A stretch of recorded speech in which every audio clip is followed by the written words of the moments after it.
Greetings, everyone. My name is Wayne Bush, creator of the website trickedbythelight.com, and it's been a few months since I last updated everyone. I've got a lot of cool new info to share, mostly regarding consciousness and what Carl Jung called the shadow archetype, as well as other archetypes. First, let me give a summary for those who may be unfamiliar with my website. Originally, I had placed some ideas I had based on intuition and from reading and listening to many authors over the years. Unfortunately, I didn't have as much evidence for my position when I appeared on some early podcasts. Since then, with the help of my good friend and research colleague Chris Hall, whose contributions are invaluable, I really gathered much more evidence to corroborate my earlier position.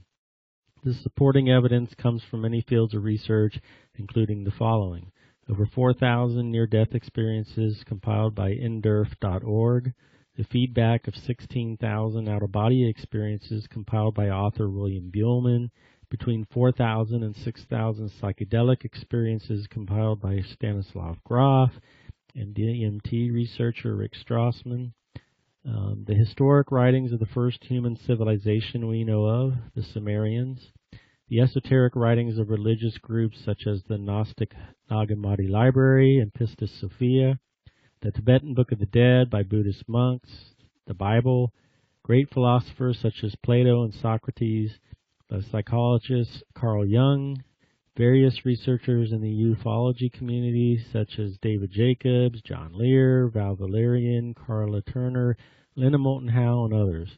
The scientific research of Nikola Tesla, David Bohm, Carl Pribram, and last but not least, dozens of emails I have received from readers and listeners around the world sharing their invaluable personal experiences. To briefly summarize, my position is that the energy of human souls is being farmed and harnessed by astral parasites who are ruled over by what are referred to as archons, who are the deceptive rulers who have perpetrated this con. They harness the light power of our soul to sustain their worlds and existence. They do this by convincing us to willingly do this via our consent to give away our power voluntarily. It is all illusion projected from the consciousness of our own true inner light. Our consciousness is like a movie projector.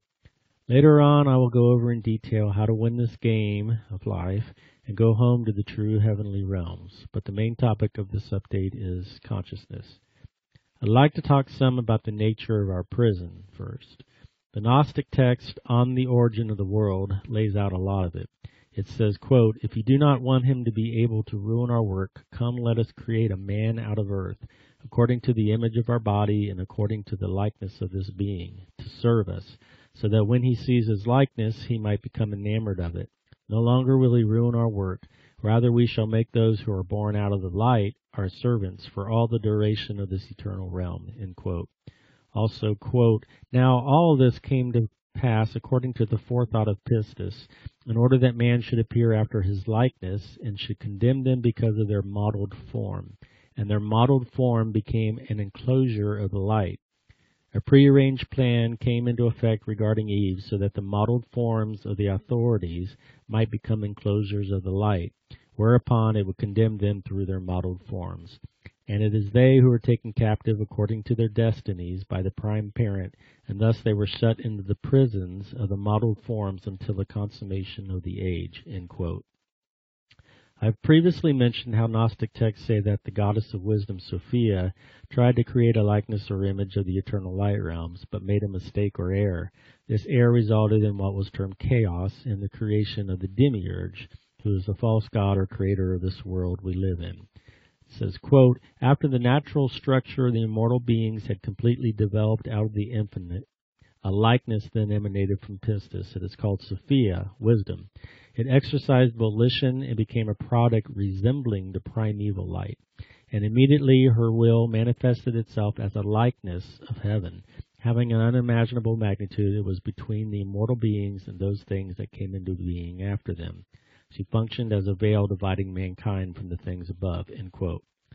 The texts say this was done without consulting her consort, the ineffable Father. Thus the demiurge was, quote, "without spirit," end quote, or perhaps a way of saying it was an AI creation having consciousness but no soul.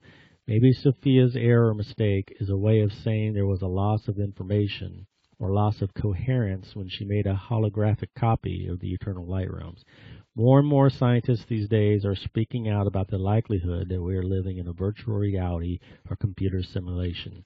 This loss of information or incompleteness would be a form of ignorance and delusion because it was not an accurate or complete replica. This is sort of how the demiurge is described, as deluded and ignorant. And as Jung's allegory or metaphor of the shadow explains, could result in envy, jealousy, since those are qualities of someone who is insecure because they are lacking the knowledge or completeness, if you understand what I'm getting at. After all, what is chaos but scrambled, disorganized, incoherent information or disorder? The definition says chaos, noun, complete disorder and confusion, end quote. And maybe, just maybe, the light being in the near-death experience, which is demiurge-related, does have missions for all us poor saps. The mission is for his sake. He is desperately trying to learn or gain that loss of knowledge when the holographic copy was made. So he sends us to gather info via all kinds of experiences so we can report back the info for his collective wisdom. Pleroma is the fullness or completeness. The holographic copy is not complete or full, has a loss of info or coherence, or is chaotic in a sense. Sophia means wisdom. She wasn't a she, but an androgynous power, so indeed wisdom is the power that escaped. Notice that her thought produced a copy. Her thought, just as our consciousness intent, produces things in the astral. I am Sophia, you are Sophia. When our wisdom came down to the material, we did not realize the demiurge would steal our power and keep us fettered in the material. About a third of our consciousness is shadowed by the counterfeit spirit. You lost some wisdom while here. You still won't have it all back until you go to a higher frequency. Just as Sophia was restored, so will we. We created this on behalf of the demiurge without even knowing it. I'd like to read a couple scientific quotes I put off the internet. One is, quote, for example, holograms appear three-dimensional because of the parallax that can be seen through the window of the hologram. Most holograms are recorded with coherent light, although some of the most commonly displayed holograms work in reflection and can be read without incoherent white light, end quote. Another one's, quote, the more pure the light, the greater the coherence length, end quote. So the ability to focus our brainwave state would determine how in focus or clear or out of focus blurry the holographic picture image is stored, or a loss in the intensity of focus or frequency could cause them to be fragmented like a corrupted digital picture.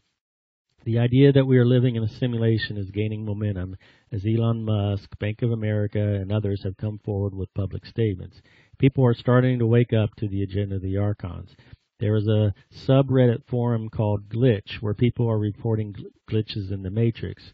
One person wrote, quote, twice this week I've woken up and there's these goldeny, bronze, perfect geometrical grid lines in my vision for like 20 seconds, and then they disappear once I'm more awake, but they're there long enough for me to know I'm not dreaming. I went to the hospital last week and had scans and all kinds of tests done to make sure I don't have a brain tumor or anything. Everything came back clean, minus a little ear infection. Anyone else get this? Felt like it could be glitchy. Some of the replies were, quote, you're experiencing ascension symptoms, waking up from the matrix, or seeing beyond the veil, so to speak. The universe is made of frequencies and perfect mathematical sequences as seen in sacred geometry and Fibonacci numbers. Check out Alex Gray's artwork, which shows what you are probably experiencing. Quote, another one, on LSD, I saw grid lines everywhere. I would look at an object and see the grid lines of the object's shape. I saw grid lines on my boyfriend's face, too, LOL. I didn't really think any of it, though. I didn't think anything of it, though. That stuff is fun, end quote. Another person said, quote, I had the same experience when I was on LSD, too. So trippy. Another one, quote, only just a few days ago. Weirdly enough, they were a glowing golden color, just as mentioned by OP. Definitely something to it, end quote. Another one said, quote, I get the same thing occasionally. For me, it starts as ones and zeros, fades into the lines, and then it fades into everything around me. It begs all kinds of weird questions, end quote. Another person said, quote, I've been seeing them for a few years. They kind of look like the light that comes in through window blinds. I've seen that myself. I've also noticed them recently while watching TV. Another one said, this is more common than you think. Considering this as a computer-projected universe, on occasion people can see through the illusion. Many young children have seen the frequency fence or energetic membrane that encircles the Earth. We are energetically locked into this slave reality, end quote. Some other people on the subreddit forum said, quote, the aliens that are controlling the simulation are called the Archons. They pretend to be angels, guides, ascended masters, lords of karma. Every human is judged by them and told they owe karmic debt and must return to the Earth School. The human then has their memory erased and are forced to reincarnate. This has been going on for a long time now and is complete slavery. Humans are used as energy slaves and seen as nothing more. Whether or not you choose to believe all this does not matter. Everyone is currently enslaved by the Archons, end quote. I don't know if they're getting this from my side or where they're getting it on. I know there's some other people talking about it, but it's encouraging that people are waking up to this. Another person wrote, quote, I have remembered at least 4 or 5 past lives through my dreams and meditation. I strongly believe that most, if not all of us, have been here many times before. My brother has a theory on what happens in the afterlife to also be part of this simulation, and is set up to trick us into staying in the cycle of being reborn onto this earth to simply produce more and more energy, that we are those powerful beings that don't even realize our own full potentials, even in the immediate afterlife, and that you get a chance to try and figure it out each time you come back, and that there are other beings controlling it all. So pretty much aliens, we will never know, end quote. Yet another person said, quote, it is absolutely a computer-simulated universe. Matter is actually holographic. The simulation is currently run by parasitic aliens called the Archons. They are parasites and are using humans as an energy source. To continue the enslavement, they have set up a complete con job in the astral afterlife. People are told they owe karmic debt and need more lessons. The human's memory is erased, and they are forced to reincarnate over and over. This has kept humans from ever advancing. In fact, most go backwards in development. The Archons see humans as cattle and nothing more. The entire simulation is actually an alien farm for harvesting energy, end quote. I've been talking about this for years. So another person said, quote, there is a Star Trek episode where they go to a holographic community that is unaware that they aren't real, end quote. So maybe our soul's light is broadcast like a signal outward. It's high frequency. Still could be high frequency at its core or center. It could be that it's slowed down as it travels outward, and the electromagnetic was built to keep us out and from getting back to the central core or the eternal light realms. So it's like there's the eternal light realms at the central core with a veil dividing it from the chaotic astral realms, and then there's an even longer signal here in the physical, and the entrainment is keeping our signal long and slow. And David Icke's right in saying it's a vibrational prison. We think in terms of the soul being imprisoned inside of the electromagnetic field around it, but maybe it's better to think in terms like we were kept outside and not able to go back inward. It's almost as if the eternal light realm soul signal transmission is getting jammed or interfered with by the electromagnetic field, or our antenna receiver, maybe our DNA or whatever, has been broken or cut off. Like most likely the only solution is death and stoppage of the heart, but maybe it could help to think in terms of waves and signal broadcasting.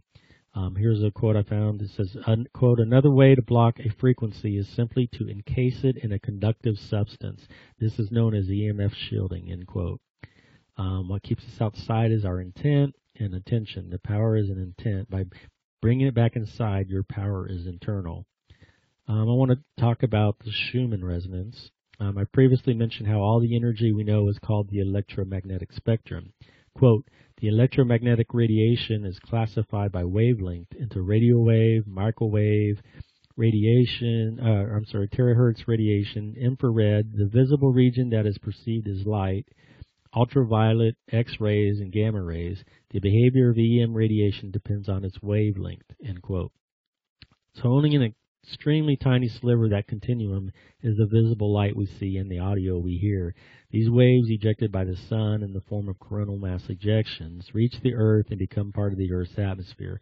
Our brain waves become entrained to a large degree by the resonance of the earth and its atmosphere. Quote, the Schumann resonances are a set of spectrum peaks in the extremely low frequency portion of the Earth's electromagnetic field spectrum. Schumann resonances are global electromagnetic resonances.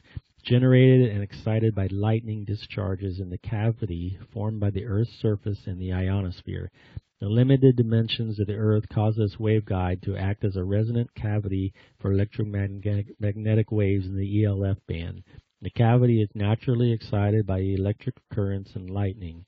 Schumann resonances are the principal background in the electromagnetic spectrum, beginning at 3 Hz and extending to 60 Hz, and appear as distinct peaks at extremely low frequencies around 7.83, which is fundamental, 14.3, 20.8, 27.3, and 33.8 Hz.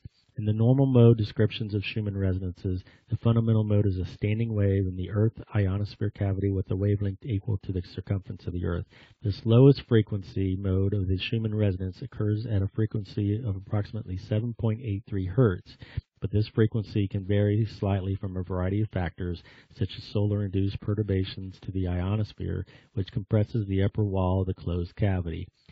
Atmospheric electricity is the study of electrical charges in the Earth's atmosphere. The movement of charge between the Earth's surface, the atmosphere, and the ionosphere is known as the global atmospheric electrical circuit. Atmospheric electricity is an interdisciplinary topic involving concepts from electric statics, atmospheric physics, meteorology, and earth science. Thunderstorms act as a giant battery in the atmosphere, charging up the ionosphere to about 400,000 volts with respect to the surface. This sets up an electric field throughout the atmosphere, which increases with altitude from about 100 volts per meter at the surface, end quote. Later, I'm going to mention the limbic system, the thalamus and hippocampus surrounding the pineal. The brain would be most affected by frequency of the hippocampal region. The other surrounding fields around our body work like a magnetosphere, neutralizing outside frequency. I'm thinking the astroparasites are formed in the frequency of 7 Hz. They are the result of lightning and plasma, maybe, but I think our consciousness sits inside a complex array of fields. All cells create light. Here's an abstract I found. It says, in this paper we argue that in addition to electrical and chemical signals propagating the neurons of the brain, signal propagation takes place in the form of biophoton production. This statement is supported by recent experimental confirmation of photon guiding properties of a single neuron. We have investigated the interaction of mitochondrial biophotons with microtubules from a quantum mechanical point of view.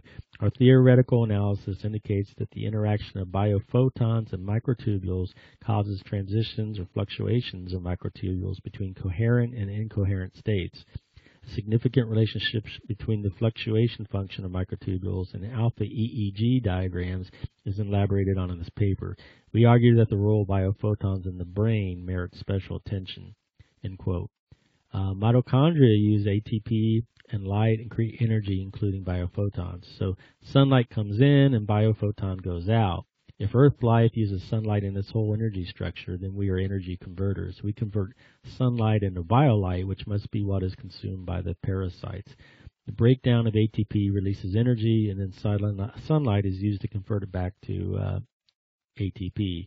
Furthermore, biophoton research in blood reveals its holistic properties. Let me first explain how our soul and consciousness is imprisoned here. When a baby develops its heart, it creates an extensive electromagnetic field around it.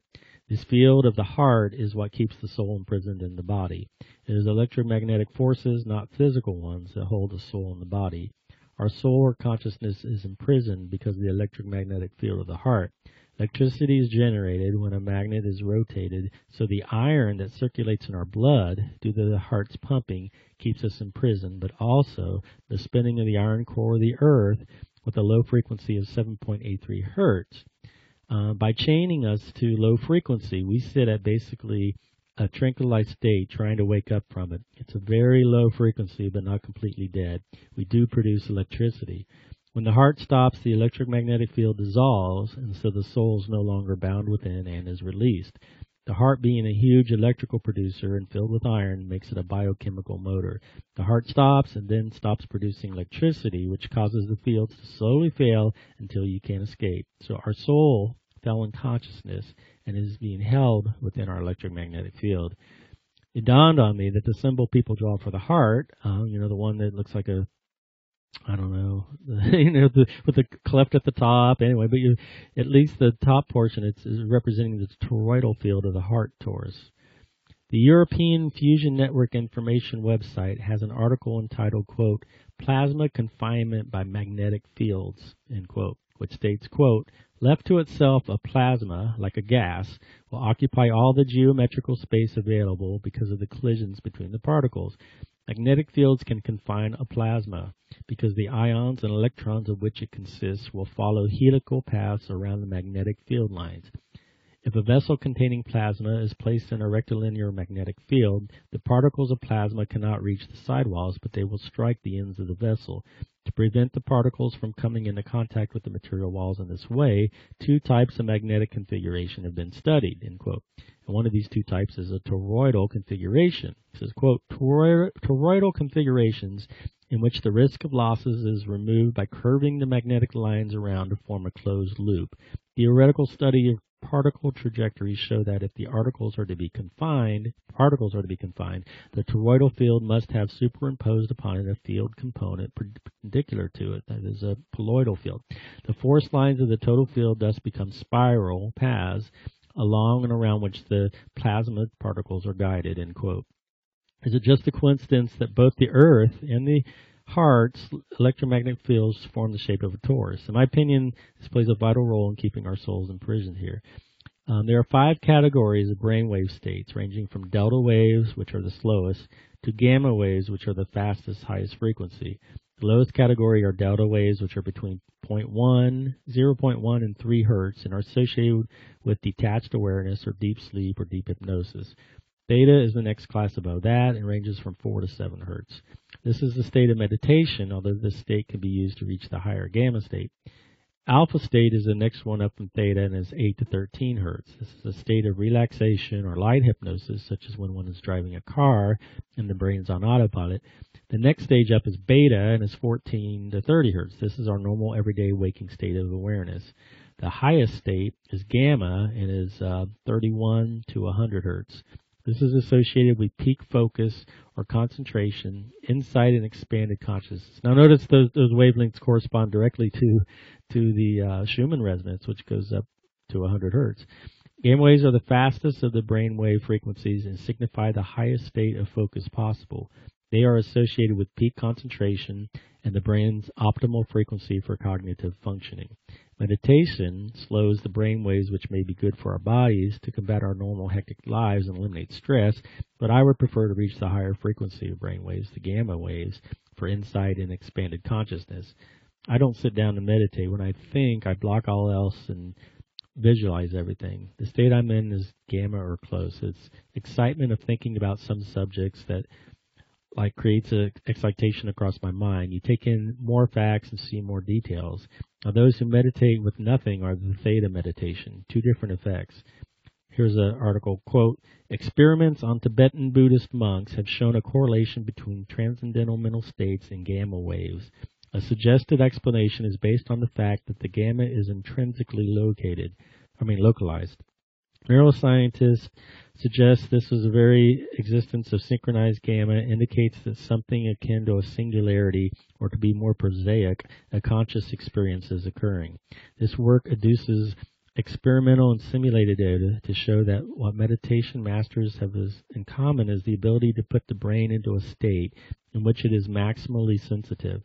As mentioned above, gamma waves have been observed in Tibetan Buddhist monks. A 2004 study took 8 long-term Tibetan Buddhist practitioners of meditation and, using electrodes, monitored the patterns of electrical activity produced by their brains as they meditated. The researchers compared the brain activity of monks to a group of novice meditators. In a normal meditative state, both groups were shown to have similar brain activity. However, when the monks were told to generate an objective feeling of compassion during meditation, their brain activity began to fire in a rhythmic, coherent manner, suggesting neuronal structures were firing in harmony. This was observed at a frequency of 25 to 40 hertz, the rhythm of gamma waves. These gamma band oscillations in the monks' brain signals were the largest seen in humans, apart from those in states such as seizures. Conversely, these gamma band oscillations were scant in novice meditators, though a number of rhythmic signals did appear to strengthen in beginner meditators with further experience in the exercise, implying that the aptitude for one to produce gamma band rhythm is trainable. Such evidence and research in gamma band oscillations may explain the heightened sense of consciousness, bliss, and intellectual acuity subsequent to meditation. Notably, meditation is known to have a number of health benefits: stress reduction, mood elevation, and increased life expectancy of the mind in its cognitive functions. The current Dalai Lama meditates for 4 hours each morning, and he says it's hard work. He elaborates that if neuroscience can construct a way in which he can reap the psychological and biological rewards of meditation without going through the practice each morning, he would be apt to adopt the innovation. End quote. So some meditators who become blissed out, that may not be the optimal state to be in all the time, especially when awake in everyday activity. Their meditating may be against their best interests. Sure, it's good not to get too emotional over all the drama in life and react in an emotional way, but to not at all and be completely dispassionate seems almost dead to me in a sense. A more alert, hyper-brain state such as gamma waves could provide a more laser-like focus and be better all around because you still don't need to react emotionally. To think in gamma state, block all else, and visualize everything. It's excitement of thinking about some subjects. It creates excitation. So you take in more facts, see more details. If one has no thoughts, it's like stasis. One can use that state to jump higher towards gamma to gain insight and intuition. Max Planck in 1931 said, quote, "I regard consciousness as fundamental. I regard matter as derivative from consciousness. We cannot get behind consciousness. Everything that we talk about, everything that we regard as existing postulates consciousness." He also said, "As a man who has devoted his whole life to the most clear-headed science, to the study of matter, I can tell you as a result of my research about atoms this much. There is no matter as such. All matter originates and exists only by virtue of a force which brings the particle of an atom to vibration and holds this most minute solar system and the atom together. We must assume behind this force the existence of a conscious and intelligent mind. This mind is a matrix of all matter." End quote. I found my consciousness, which is the same as yours and everyone else, is a hologram maker itself. Deep inside is that little light speck that is spectacular beyond words. It is the most amazing thing you will come across, and it is you. Anyway, this light is very, very powerful. So I had what I call working memory, meaning the cognizant things you have remembered in this life. So with memories and with imagination, this light can make videos, images, pictures, but they are all holograms. The good kind, as long as they originate inside and are not the intrusive kind that are the manipulation of the archons. In your mind, you see the intrusive image, and because you thought it was yours, you put focus enough to have in it your memory. So you compared the image in your memory, and then it brought up comparable images, which allowed you to give the analogy. If you never gave the image attention, it would just have faded away with no effect. It's the only way I know of to combat them, because the illusion comes from an external source. The point is that the consciousness operates like a transmitter-receiver. It transmits or makes an image for you to see. If you receive an image externally, it is your consciousness showing the image, but it's just the data that it translates to an image. It does not discriminate, but we have a hard time in the body separating all these different streams of images. A good example of images you see is seeing things with your mind's eye or imagination. It's your consciousness making those images, and it is watching them. So know your light power, your supra-consciousness is operating as it should, and you have to discard any images that are not yours if they serve no positive purpose. Pretend like it's graffiti on the wall, or just pay no attention to it. Our consciousness may be like the laser light that produces holograms. Will Hart, in his summary on NDEs, wrote, quote, "This brings up the possibility that consciousness may operate like a holographic projector. Alternatively, that pure consciousness is entirely holographic. We know that the hologram we see is not really three-dimensional, but knowing that does not stop it from appearing to be so," end quote. I'd like to talk about the brain, the pineal gland, DMT, melatonin, and the hippocampus, amygdala, and such. This episode of Limitless I just watched was about a bacteria that feeds off electricity or electrons, and it's based on a real life form here. The episode of Limitless revealed the fact that there are creatures who feed off of electrons and electricity, which is similar to the idea there could be astral parasites that feed off the human aura for energy. A New Scientist article called, quote, Meet the Electric Life Forms That Live on Pure Energy. Unlike any other life on Earth, these extraordinary bacteria use energy in its purest form. They eat and breathe electrons, and they are everywhere. And the article hints that there being some substance to that claim. The article appeared in print under the headline, The Electricity Eaters.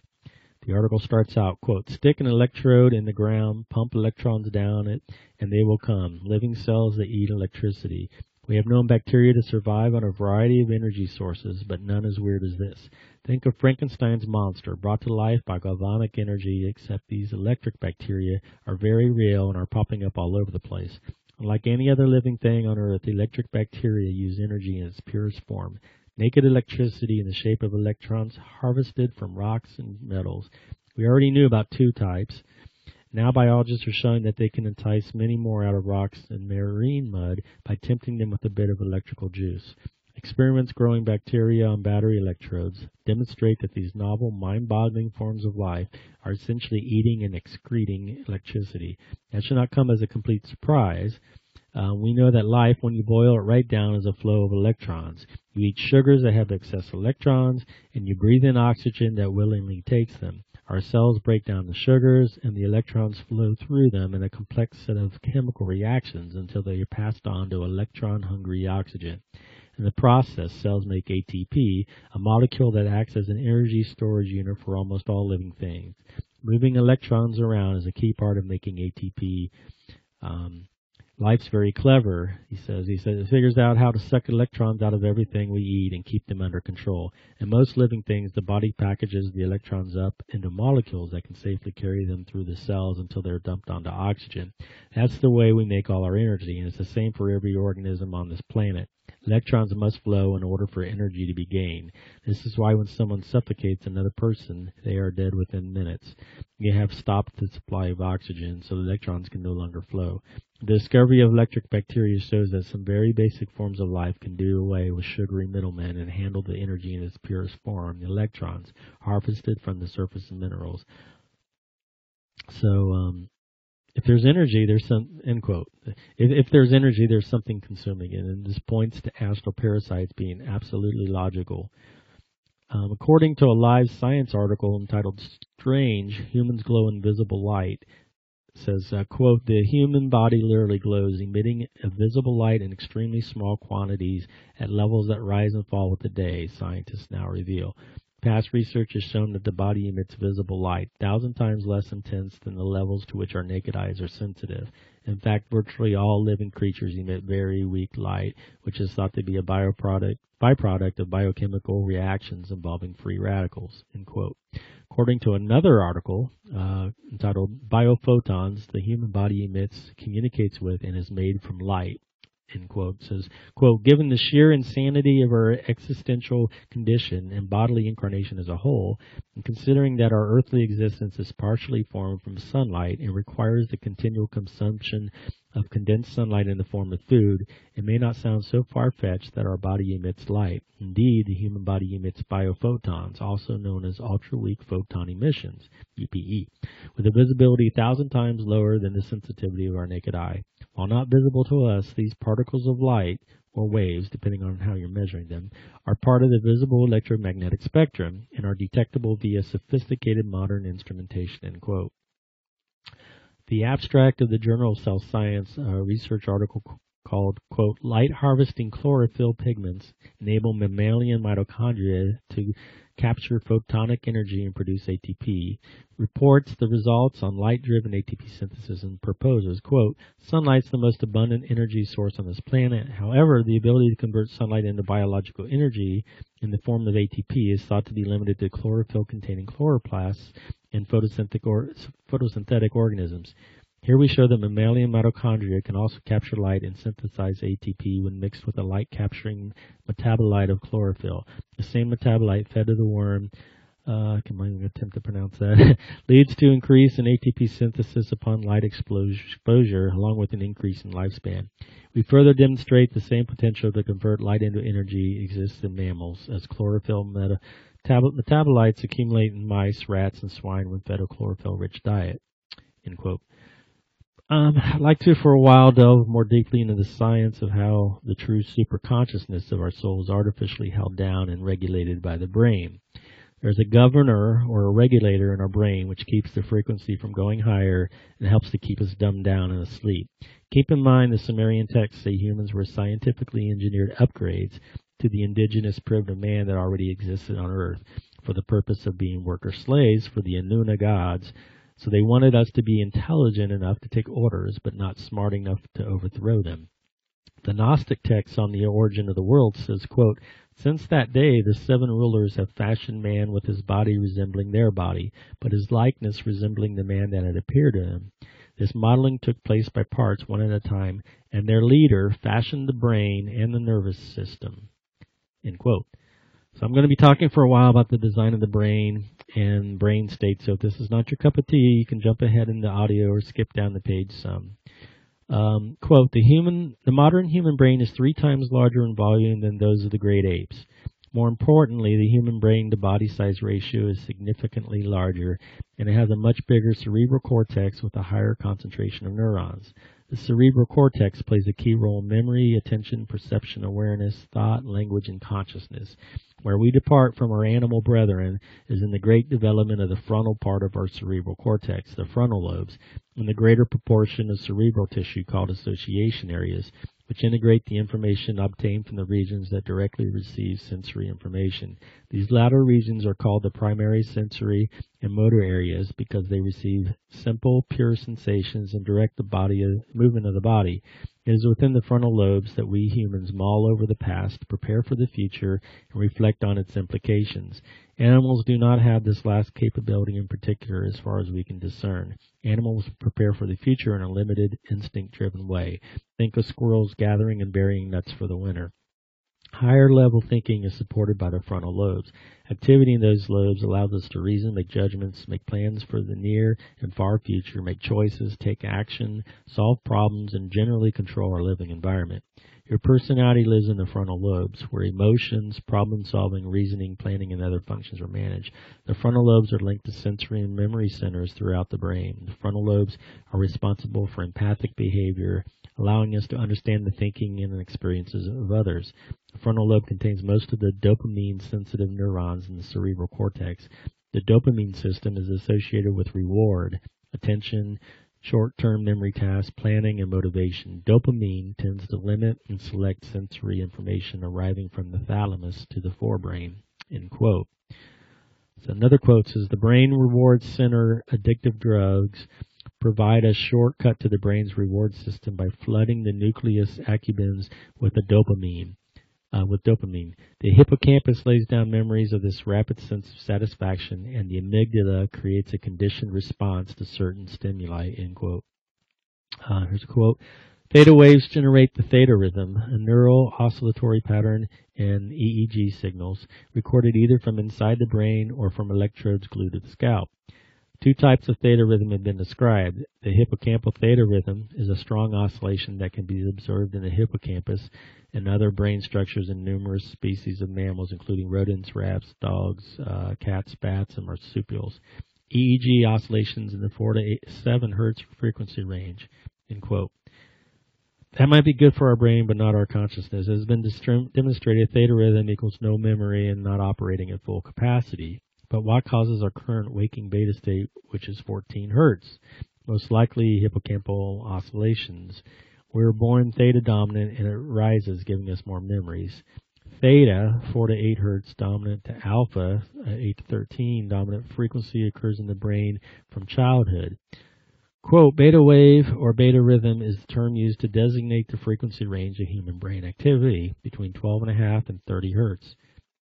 Beta states are the states associated with normal waking consciousness." End quote. The average frequency of the first Schumann mode is 7.8 hertz. The average frequency of the second Schumann mode is 14.1 hertz. Quote, "As soon as a higher amplitude frequency is introduced, the biological organism will attempt to entrain or tune itself to this louder signal. It's called FFR, or the brain's frequency following a response." End quote. It's a matter of entrainment that oscillates the hippocampal pineal region. There's a 1999 paper by Wolfgang Klemesch entitled EEG Alpha and Theta Oscillations Reflect Cognitive and Memory Performance, which clearly indicates that the hippocampal EEG dominance directly relates to cognition.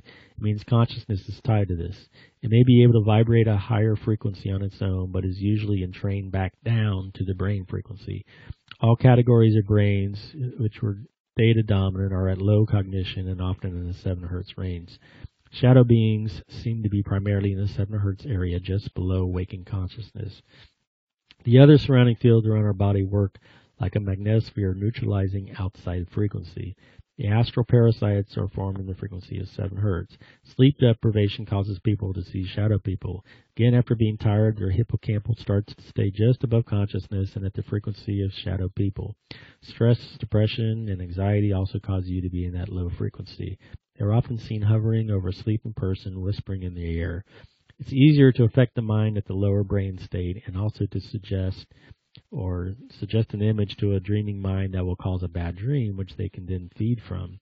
These categories all see shadow people constantly. Alzheimer's, small children, dementia, sleep deprivation, and hypnagogic state or sleep paralysis. They live off the power of intent thought. There is more light in intent. Most of these intents are outside the body, for example, envy of someone else. We project all that out of us and they consume it. I'd like to read a bit about the thalamus from Wikipedia. It says, quote, "The thalamus is a part of the brain that has several functions such as relaying of sensory and motor skills to the cerebral cortex and the regulation of consciousness, sleep, and alertness. It is a midline symmetrical structure of 2 halves within the vertebrate brain situated between the cerebral cortex and the midbrain. The thalamus is connected to the spinal cord via the spinothalamic tract. It may be thought of as a kind of hub of information. Particularly, every sensory system includes a thalamic nucleus that receives sensory signals and sends them to the associated primary cortical area. The thalamus also plays an important role in regulating states of sleep and wakefulness. Thalamic nuclei have strong reciprocal connections with the cerebral cortex, forming thalamo-cortico-thalamic circuits that are believed to be involved with consciousness. The thalamus plays a major role in regulating arousal, the level of awareness, and activity. Damage to the thalamus could lead to permanent coma. The thalamus is functionally connected to the hippocampus as part of the extended hippocampal system, the thalamic interior nuclei, with respect to spatial memory and spatial sensory datum. They are crucial for human episodic memory and rodent event memory." End quote. And comparisons to the Eye of Horus have been made. You look at the similarity in the shape and structure. Quote, "The limbic system is a set of brain structures located on both sides of the thalamus, immediately beneath the cerebrum. It has also been referred to as the paleomammalian cortex. It is not a separate system, but a collection of structures from the, I'm not going to read those 3 things. I guess I'll skip down. But just the thalamus and the limbic system,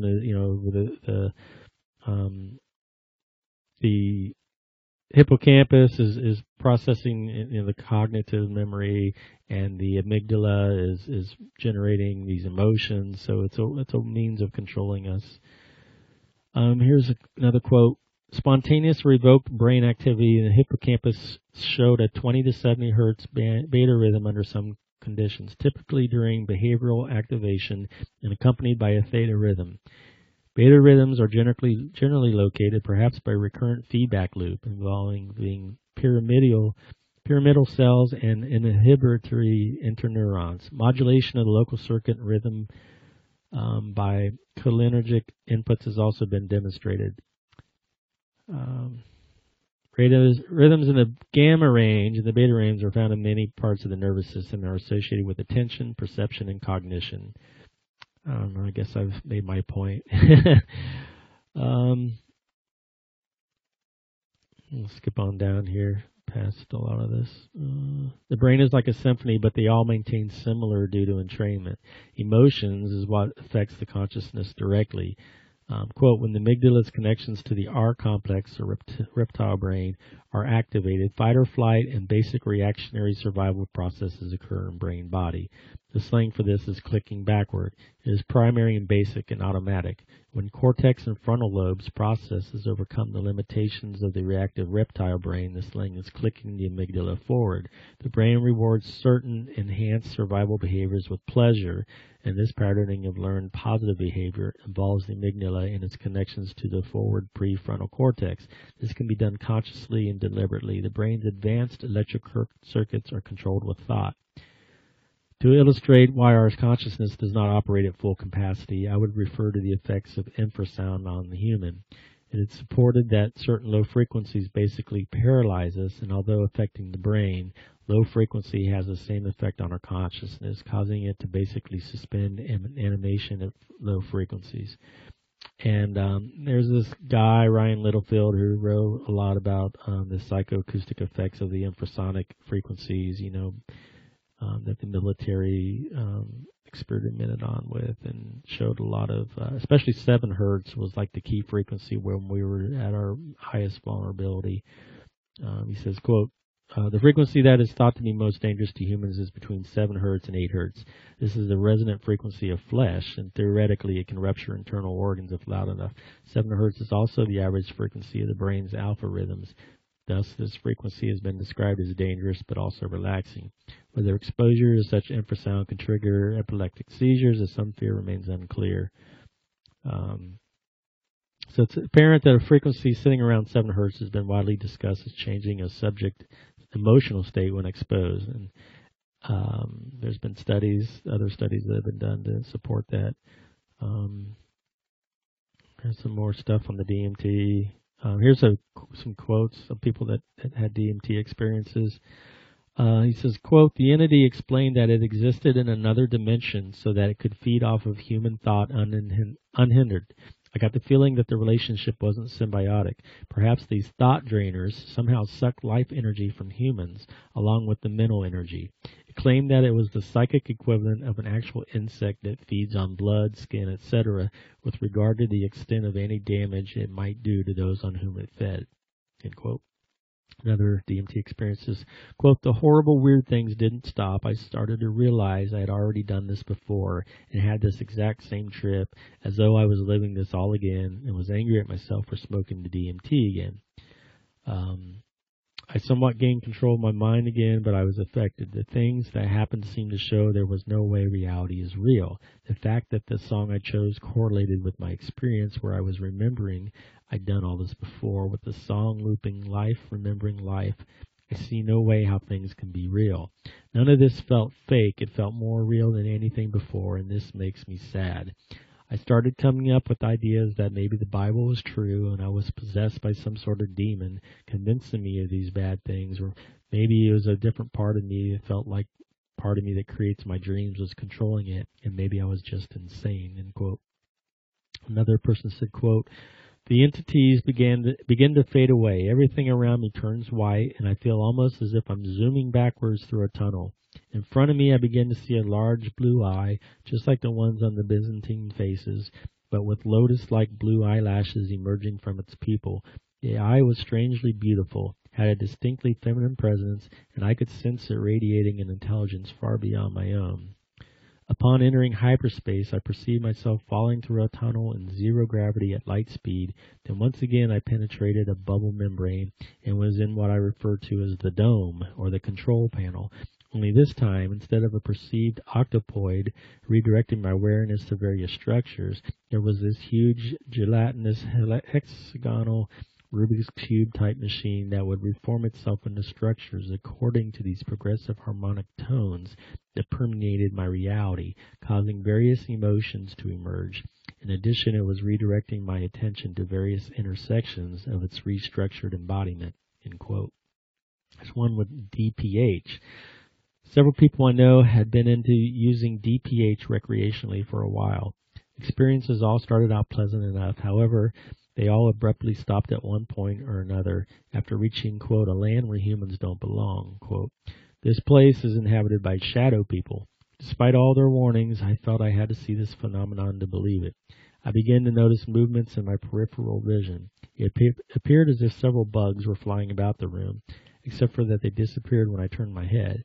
By the time the movie is halfway over, the movements are more pronounced. I am seeing what appear to be clear straight lines, straw-like things, if you will, floating across my vision. I remember this from previous trips. I began to experience audio hallucinations. The first was a beeping sound. I thought it came from the microwave, but it could not have been because I was unplugged. A moment later, I hear a loud dog bark come from the direction of my kitchen. The straw things continue to multiply. The straw things have merged together to form giant clear amoeba blobs. Oh, good, I think. It's the amoebas. I'm not sure why I was happy to see them. I hear voices. The voices don't scare me. I am able to tell that they are not real, usually, after listening to them for a few minutes. Everything seems basically normal, save for the amoebas. They followed me in here, I guess. And then a movement. No, a man. No, shadows. One is very tall and thin, wearing something that resembled a KKK hood. He moves fluidly and smoothly, raising his legs high with each step. He approaches my sister's bed and stands there to study her. The other is child-sized and scurries up the wall like Spider-Man when it notices me looking at it. It tilts its head back to look at me, and I see it has dull yellow eyes and is a Cheshire cat grin like a black hole. Man has no eyes that I can see. I'm not really frightened. I'm mildly curious, but mainly exhausted. Every time I close my eyes, I feel a pinch in the crook of my arm, just like the pinch when they insert an IV needle into that vein. I am annoyed with the creatures now. They won't let me sleep. Somehow I just know it is them that's pinching me. How did they do that? How did they do this from across the room? I don't know. Why are they here again? Oh, that's right. I vaguely remember taking some kind of drug. DPH. Why did I take it, I wonder? This is no fun. I'm sweating and I feel sick every time I roll over, and I am tired. I feel compelled suddenly to get up and flush the rest of the pills down the toilet. I do so and then return. The shadow people are now gone, and I can have some much-needed rest. He says, note, after researching the subject, it has become apparent that shadow people are not something new. Sightings have been reported for hundreds of years among all types of people, sober as well as drug-induced. Children seem to be especially sensitive to them. Many people report feelings of dread along with their presence. They are said to feed off this negative energy. Mine, however, did not seem menacing at all.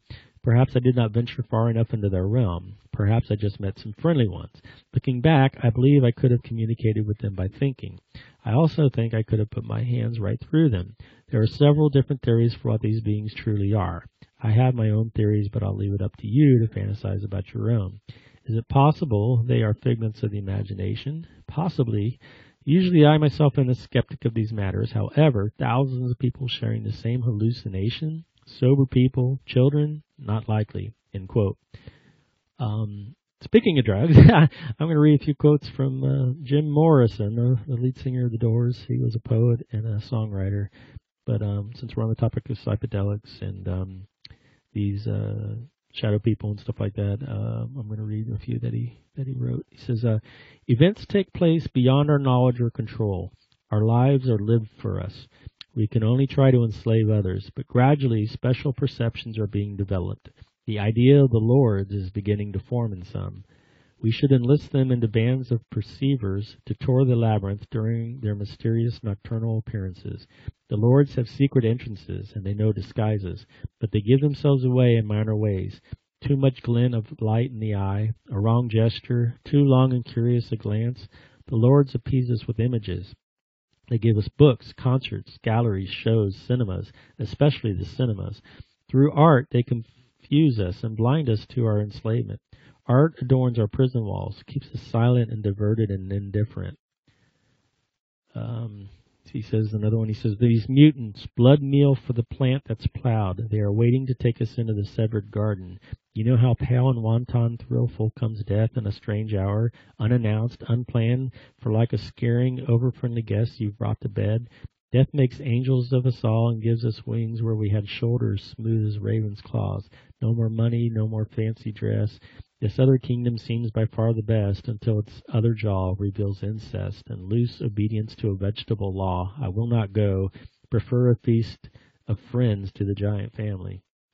He says, death is a good disguise for late at night, wrapping all games in its calm garden. To call up the godheads, spirits, demons, the shaman calls, when radio dark night. We are eating each other. The voice of the serpent, dry hiss of age and steam, and leaves of gold, old books and ruined temples, the pages break like ash. Oh, by the way, Jim Morrison's father was a admiral, so here's a big connection with the creation of the music industry, especially the like the Doors and Grateful Dead. That's for another topic for another day. But he says, speak in secret alphabets. I light another cigarette. Learn to forget. Let me sleep all night in your soul kitchen. Here's one. It says, thank you, O Lord, for the white blind light. Thank you, O Lord, for the white blind light.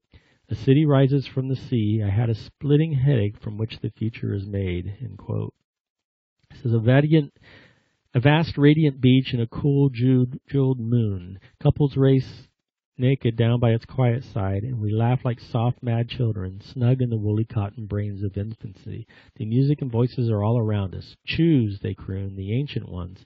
The time has come again. Choose now, they croon, beneath the moon, beside an ancient lake. Enter again the sweet forest. Enter the hot dream. Come with us. Everything is broken up and dances. End quote. Quote, there's danger on the edge of town. Ride the King's Highway, baby. Weird scenes inside the gold mine. Ride the highway west, baby. Ride the snake. Ride the snake to the lake, the ancient lake, baby. The snake is long, 7 miles. Ride the snake. He's old and his skin is cold. The west is the best. Get here and we'll do the rest. The blue bus is calling us. Driver, where you taking us? He says another one, let's swim to the moon.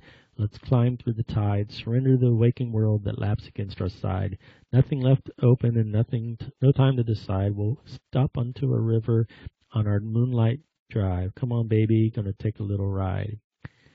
He says, not to touch the earth, not to see the sun, nothing left to do but run, run, run, let's run.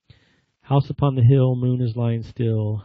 Some outlaws live by the side of a lake. The minister's daughter's in love with a snake who lives in a well by the side of the road. Wake up, girl, we're almost home. Come on, we should see the gates by morning. We should be inside by evening. Sun, sun, sun, burn, burn, burn. Soon, soon, soon, moon, moon, moon, I will get you soon, soon, soon. Let the carnival bells ring. Let the serpent sing. I am the lizard king. I can do anything. He says, that first flash of Eden, we race down to the sea, standing there on freedom's shore, waiting for the sun, waiting for the sun, waiting for the sun. Can you feel it now? Or can you feel it now that spring has come, that it's time to live in the scattered sun? He says, I'm a changeling, see me change. I'm a changeling. You got to see me change. And this last one, he says, we are like actors, turned loose in this world to wander in search of a phantom, endlessly searching for a half-formed shadow of our lost reality. When others demand that we become the people they want us to be, they force us to destroy the person we really are. It's a subtle kind of murder. The most loving parents and relatives commit this murder with smiles on their faces. End quote. So I'm going to talk a little about NDEs, near-death experiences, and what they say about consciousness. These near-death experiences reveal that a soul sheds its physical body and lower animal, everyday, normal waking consciousness, or ego, and experiences the afterlife with the true expanded consciousness, or awareness of its soul, which is described as pure consciousness. Souls experience a state of supra-consciousness whether they go to the light or not. I've talked to NDEers who felt the love, and they never even went through the tunnel or entered the light. It is the natural state of our soul, and being free from the physical body, which is yoked to an animal brain and counterfeit spirit. I'd like to read some examples of what NDEers had to say about consciousness as a result of their NDE. Matilda M. said, consciousness remained totally alert, linked to this luminous flow to such an extent that it dissolved in it. I was this refined, sublime consciousness. It bathed in the conscious energy and simultaneously was wide open, limitless, as if it had contained the universe space. It perceived, felt, had all the properties of a living being, but acted in a dimension located out of matter and out of time. End quote. Roger F. said, they asked him, what time during the experience were you at your highest level of consciousness and alertness? He said, sense of expanded consciousness was immediate. Full expansion and understanding followed within an eternal instant. They asked him, how did your highest level of consciousness and alertness during the experience compare to your normal everyday consciousness and alertness? He said, more consciousness and alertness than normal. End quote. Bruce C. Said it was a totally different type of consciousness. It was without any constraints. Zachary G. said, I was aware only of the pure consciousness of beings melding with each other, directly communicating, I suppose, by a sort of intuition. Jeff C. said, quote, I know my identity is an eternal existence now. I would no longer call it consciousness. It is a self-identity separate from consciousness, more like a super-consciousness, end quote. Rebecca D. said, I was in a dark void. I was not scared. It was like I was a pair of eyes and ears with pure consciousness. It was so real, end quote. Tamara J. said, more consciousness and alertness than normal. I was free of the fears, ideas, and limitations of this earth. I had total peace and could give all my attention to what was happening. Tony M. said, I was simply a form of consciousness with my ego intact. I did not have to breathe, nor did I have any difficulty thinking, as though I was experiencing some sort of super consciousness. Myra S. said, I realized that the real goal of the mind-created life game in life was to remove the veil of delusion and ignorance and reach the ultimate truth of one's reality and life itself. Nancy R. said, as I was struck, I realized that my consciousness was in two places simultaneously. One part, very scared and animal-like, was firmly inside of my broken body that was stuck on the vehicle's axis and being dragged under the truck. The other part, a very calm, dispassionate observer, hovered out in front of the truck and off to the south, watching the whole scene unfold from a distance. This dual consciousness seemed quite normal to the observer part of me. The observer was calm about the whole thing, and I remember the feeling that this was all happening for a reason, that there was nothing to fear. The observer me watched as witnesses stopped, called for help, and as the paramedics arrived. When the paramedics started working on me, my two selves came back together, end quote. Julio M. said, I believe it is closer to the concept of a matrix or ultra-supercomputer than to Christ or Buddha. Our experience was definitely real. Always, from the first moment I experienced it as real, I had complete consciousness. Scott W. said, I saw that we have created false truths and realities because we loathe what we think is the truth. We have nearly, if not completely, ruined our lives, minds and souls to keep feeding the illusions. We keep this false love and reality alive just to do it. Nancy H. said, although my body looked unconscious, my mind spirit was hyper-aware. Phoebe, who had a spiritually transformative experience, said, the ego is a false self that can only dominate if it's unconscious, if there is a lack of awareness. It's not who we fundamentally are. It has no foundation in reality. Although some stages of healthy human development are ego-centered, the ego is ultimately an illusion of the mind. I was not seeing with my eyes, but with the core of my being. I saw our universe, all physical space, all other universes, and everything that changes as one tiny, dark, finite speck surrounded by an infinite sea of life and light. I saw even more clearly life's nature of pure love, bliss, creativity, and wisdom. This sea of pure life is formless and spacious, and yet is fully conscious and intelligent. It is the only true experiencer, the only true I. The source is present everywhere and in every moment, whether we are aware of it or not. As this great being showed herself to me, I could see that the pure divine life that is her, is the same life that is the essence of every being through all space and time. And the image of a meditating Buddha came to me, and I knew that I was the spacious consciousness, the luminous light of presence, permeating the cosmos and coming through the Buddha. Though we can create whatever illusions we want in our minds for as long as we wish and act on them too, end quote. Janine E., just a couple more. Janine said, our unconscious mind holds information that our conscious mind interferes with. Having a near-death experience allows the unconscious mind to be accessed, and once the conscious mind is not blocking our unconscious mind, we're able to see the truth more clearly. It is like having the third eye awakened, or a spiritual awakening. End quote. Brian T. said, I knew it had not been any sort of dream. In fact, it was far more real than normal waking consciousness. End quote. So I'm going to talk about the luminous mind. You could tell how the near-death experiences talked about two different sets of consciousnesses. One which is like human and our animal consciousness, and another that's like a super consciousness. So Buddhists refer to this super consciousness as the luminous mind. The Buddha states, quote, luminous, monks, is the mind, and it is defiled by incoming defilements. The discourses indicate that the mind's natural radiance can be made manifest by meditation. Ajahn Mun, the leading figure behind the modern Thai forest tradition, comments on this verse. The mind is something more radiant than anything else can be, but because counterfeits, passing defilements, come and obscure it. It loses its radiance, like the sun when obscured by clouds. Don't go thinking that the sun goes after the clouds. Instead, the clouds come drifting along and obscure the sun. So meditators, when they know in this manner, should do away with these counterfeits by analyzing them shrewdly. When they develop the mind to the stage of the primal mind, this will mean that all counterfeits are destroyed, or rather, counterfeit things won't be able to reach into the primal mind, because the bridge making the connection will have been destroyed. Even though the mind may then still have to come into contact with the preoccupations of the world, its contact will be like that of a bead of water rolling over a lotus leaf. End quote. Here's a quote that says, even the slightest development of loving kindness is of great benefit. This implies that loving kindness and the related state of compassion is inherent within the luminous mind as a basis for its further development. The observation that the ground state of consciousness is of the nature of loving kindness implies that empathy is innate to the consciousness and exists prior to the emergence of all active mental processes. End quote. Some quotes from the Buddha. He says, no one saves us but ourselves. No one can and no one may. We ourselves must walk the path. He says, peace comes within. Do not seek it without.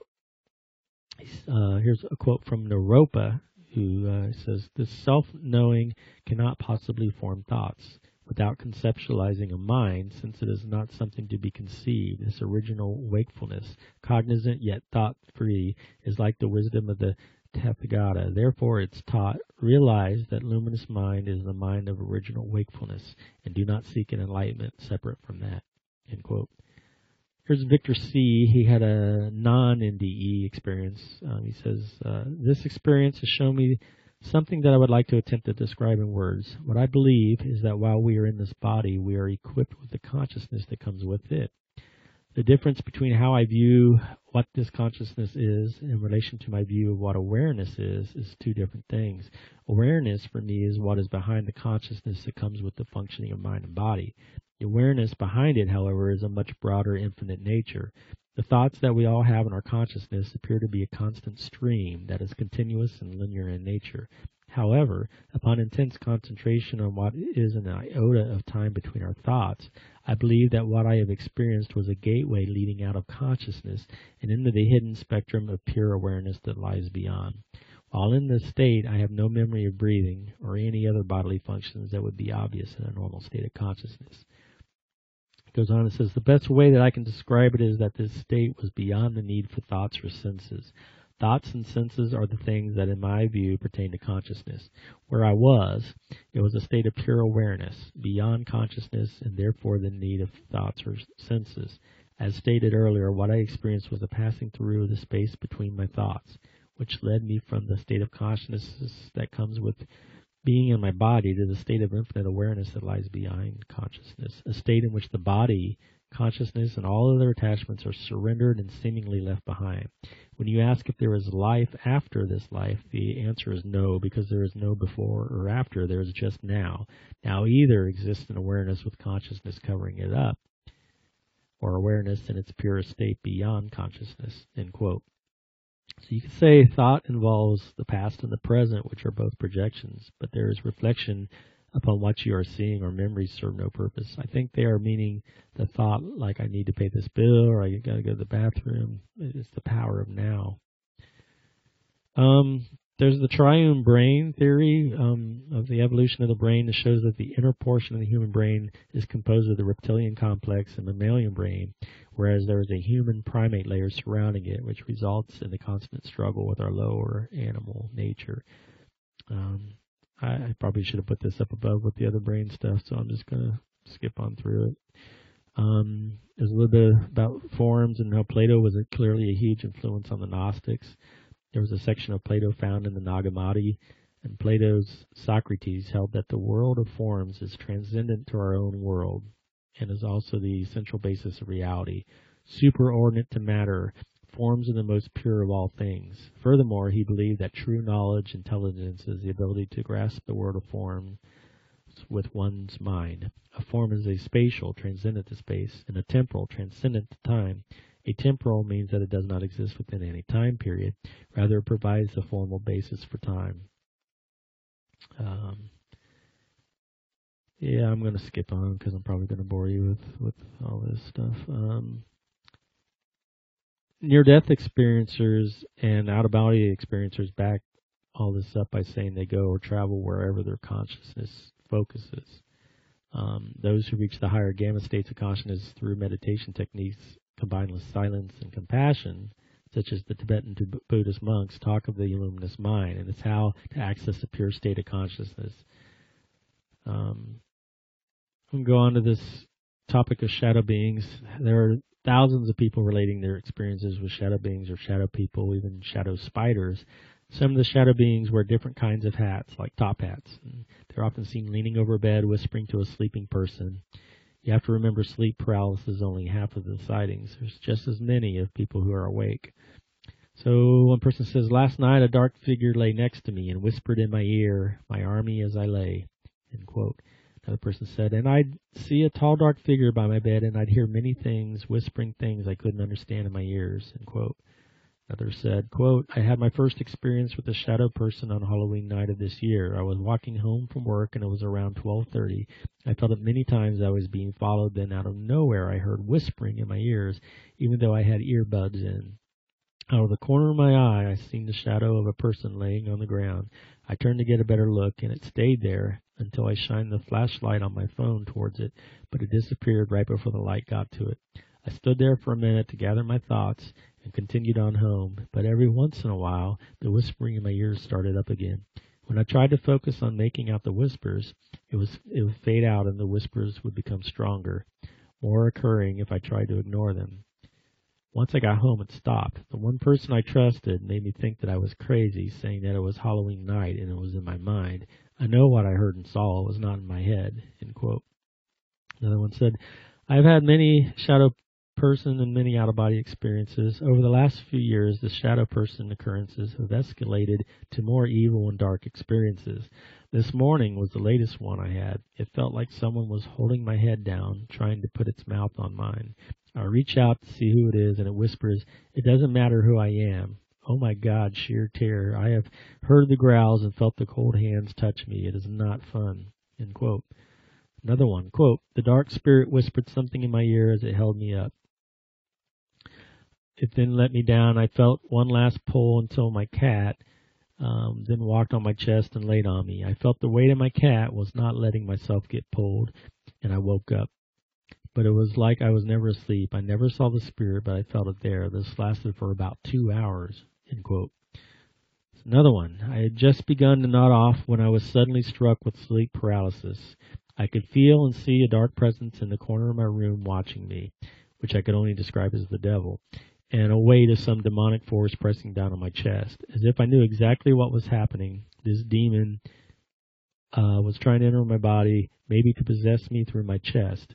I tried to speak, but my lips were sealed shut. I began to panic, and I did the only thing I felt was instinctively right. I was able to force out 3 words from the corner of my mouth. 'Jesus, help me.' And instantly the pressure stopped. The force in the corner of my room disappeared, and a voice whispered in my right ear, 'We haven't much time,' and everything was over. In a panic-stricken frenzy, I grabbed a notepad and wrote down my experience," end quote. Another one. Quote, "As I was lying there trying to make myself go to sleep, I heard 2 cats fighting. I was feeling uneasy but thought nothing of it. Then out of nowhere, all sound stopped and the room got really cold. I found myself frozen and unable to move and heard someone whisper as clear as the water right in my left ear, 'Come with me.' All I could do was move closer to my sleeping husband until sleep finally took me. The next morning, I talked to him about it, thinking he might laugh at me, but instead he told me he heard someone whisper in his ear as well, but couldn't make out what they said. Later that day, we talked to my uncle about it, and he told us that they've had a few experiences themselves. He told us that sometimes doors slam shut when no windows or doors are open, and their kid had told them that he could see about 5 boys of different ages, and they keep molesting him. My grandmother had spent a few nights there too, and told us that a woman was keeping her up because she wouldn't stop talking to her. She got so scared that she keeps rejecting the invitation to stay with them again." End quote. Another one. "Me, watching scary movies all the time. I left the basement alone and took off back upstairs and shut my door. I turn down the music and call my mom. Straight to voicemail, so I sit down on my bed. I hear another crash. I wasn't going back downstairs for sure, I thought. I ignored the sound of something breaking and proceeded. The fear overwhelmed me. I knew I wasn't exaggerating, but something felt like it touched me right there on the shoulder. The touch felt like it took over me, had great power. And something says to me, "Don't be afraid, Leia Poo-Poo," which was crazy because the only person who called me that was my late uncle. I was first feared of the whisper, but nowadays I look back and smile, end quote. Person says, the rest of my experiences felt very dark. I wouldn't see any figures, though. They would always come from behind.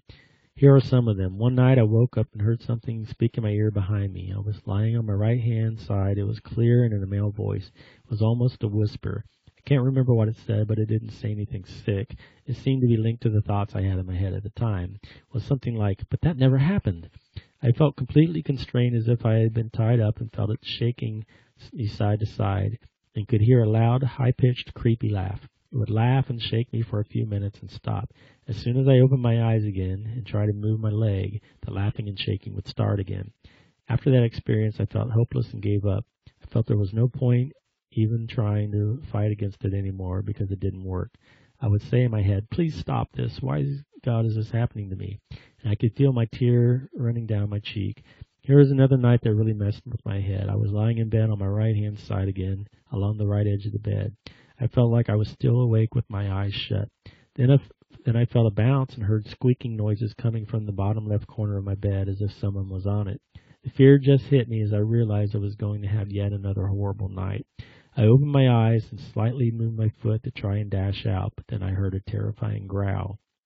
Just a few more here. This one says, there was one that it looked like a shadow spider that crawled into my pillow and started whispering things I couldn't understand, but the voice sounded demonic. Every time I'm having this episode, my body feels a tingling sensation, and I used to compare it more as electricity running through my body, end quote. Next one, quote, I've not seen any shadow, dark person, etc., but experienced the paralysis, the tingling from head to toe as I descend into this night terror, thinking I've woken up, interact with all my surrounding, only to realize I'm still in bed. I feel a presence that puts a fear right through my soul. I've been restrained, pulled, and at one time felt a presence move up against me, and a voice at its lowest whisper, "I'll kill you if it's the last thing I do." Recently, I've come to wonder if I'm being haunted due to the worst imagined, this, whatever it is, end quote.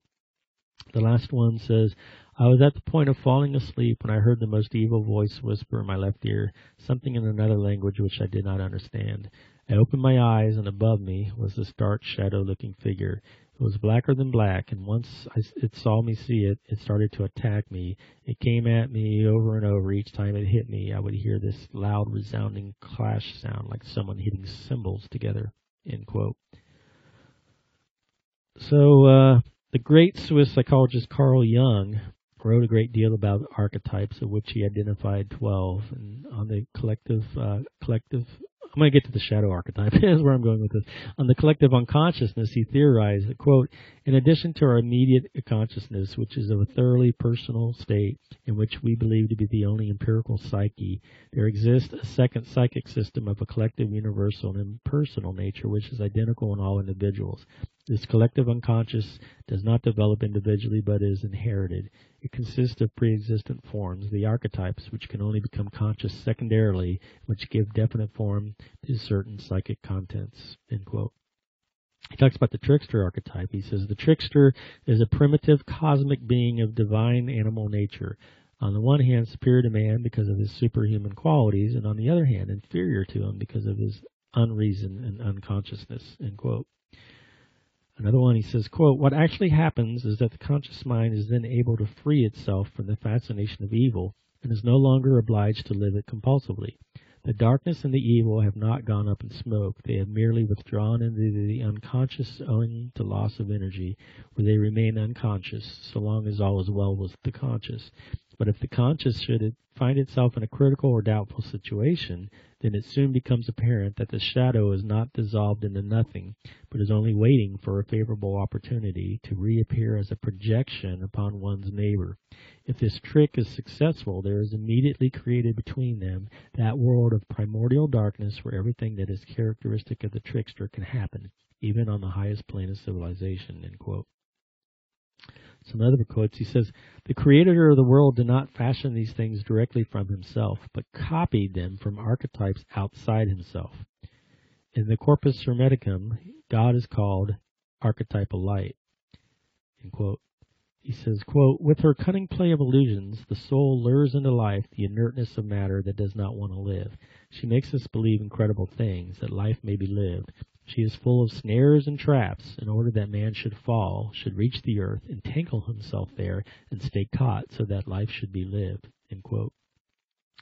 Quote, but to have soul is the whole venture of life, for soul is a life-giving demon who plays his elfin game above and below human existence, for which reason, in the realm of dogma, he is threatened and propitiated with superhuman punishments and blessings that go far beyond the possible deserts of human beings, end quote. Next one says, quote, modern man, in experiencing this archetype, comes to know that most ancient form of thinking as an autonomous activity whose object he is. Hermes Trismegistus, or the Thoth of Hermetic literature, Orpheus, the Polyandrous, shepherd of men, and his near relation to the Poemon of Hermes, are other formulations of the same experience. If the name Lucifer were not prejudicial, it would be a very suitable one for this archetype. But I have been content to call it the archetype of the wise old man, or of meaning. Like all archetypes, it has a positive and a negative aspect, end quote. So Wikipedia said shadow, in Jungian psychology, shadow or a shadow aspect may refer to an unconscious aspect of the personality which the conscious ego does not identify in itself. Everyone carries a shadow, Jung wrote, and the less it is embodied in the individual's conscious life, the blacker and denser it is. It may be one's linked to more primitive animal instincts which are superseded during early childhood by the conscious mind, end quote. According to Wikipedia, quote, Carl Jung stated the shadow to be the unknown dark side of the personality. According to Jung, the shadow, in being instinctive and irrational, is prone to psychological projection, in which a perceived personal inferiority is recognized as a perceived moral deficiency in someone else. Jung writes that if these projections remain hidden, quote, the projection-making factor, the shadow archetype, then has a free hand and can realize its object if it has one, or bring about some other situation characteristic of its power. These projections insulate and harm individuals by acting as a constantly thickening veil of illusion between the ego and the real world, end quote. Jung described this deeper layer as a psychic activity which goes on independently of the conscious mind and is not dependent even on the upper layers of the unconscious, untouched and perhaps untouchable by personal experience, end quote. This bottom layer of the shadow is also what Jung referred to as the collective unconscious. Jung wrote, quote, it must be Jekyll, the conscious personality, who integrates the shadow and not vice versa. Otherwise, the conscious becomes the slave of the autonomous shadow, end quote. Shadow is different than shadow people, but they are related, because if the shadow is your dark side, that could include fear, doubt, hate, anger, envy, greed, etc., which is part of what the shadow beings feed off of. Here's another quote. He says, we begin to travel up through the healing spiral, straight up. Here is a struggle to retain awareness of the shadow, but not identification with it. Non-identification demands considerable moral effort, prevents a descent into that darkness. But though the conscious mind is liable to be submerged at any moment in the unconscious, understanding acts like a lifesaver. It integrates the unconscious, reincorporates the shadow into the personality, producing a stronger, wider consciousness than before. Assimilation of the shadow gives a man body, so to speak, provides thereby a launching pad for further individuation. The integration of the shadow, or the realization of the personal unconscious, marks the first stage of the analytic process. Without it, a recognition of anima and animus is impossible. Conversely, to the degree to which the shadow is recognized and integrated, the problem of the anima, that is, of relationship, is constellated and becomes the center of the individuation quest, end quote. Jung wrote, quote, one does not become enlightened by imagining figures of light, but by making the darkness conscious. He also concluded, if at the end of the trickster myth the Savior is hinted at, this comforting premonition or hope means that some calamity or other has happened and has been consciously understood. Only out of disaster can the longing for the Savior arise. In other words, the recognition and unavoidable integration of the shadow creates such a harrowing situation that nobody but a Savior can undo the tangled web of fate.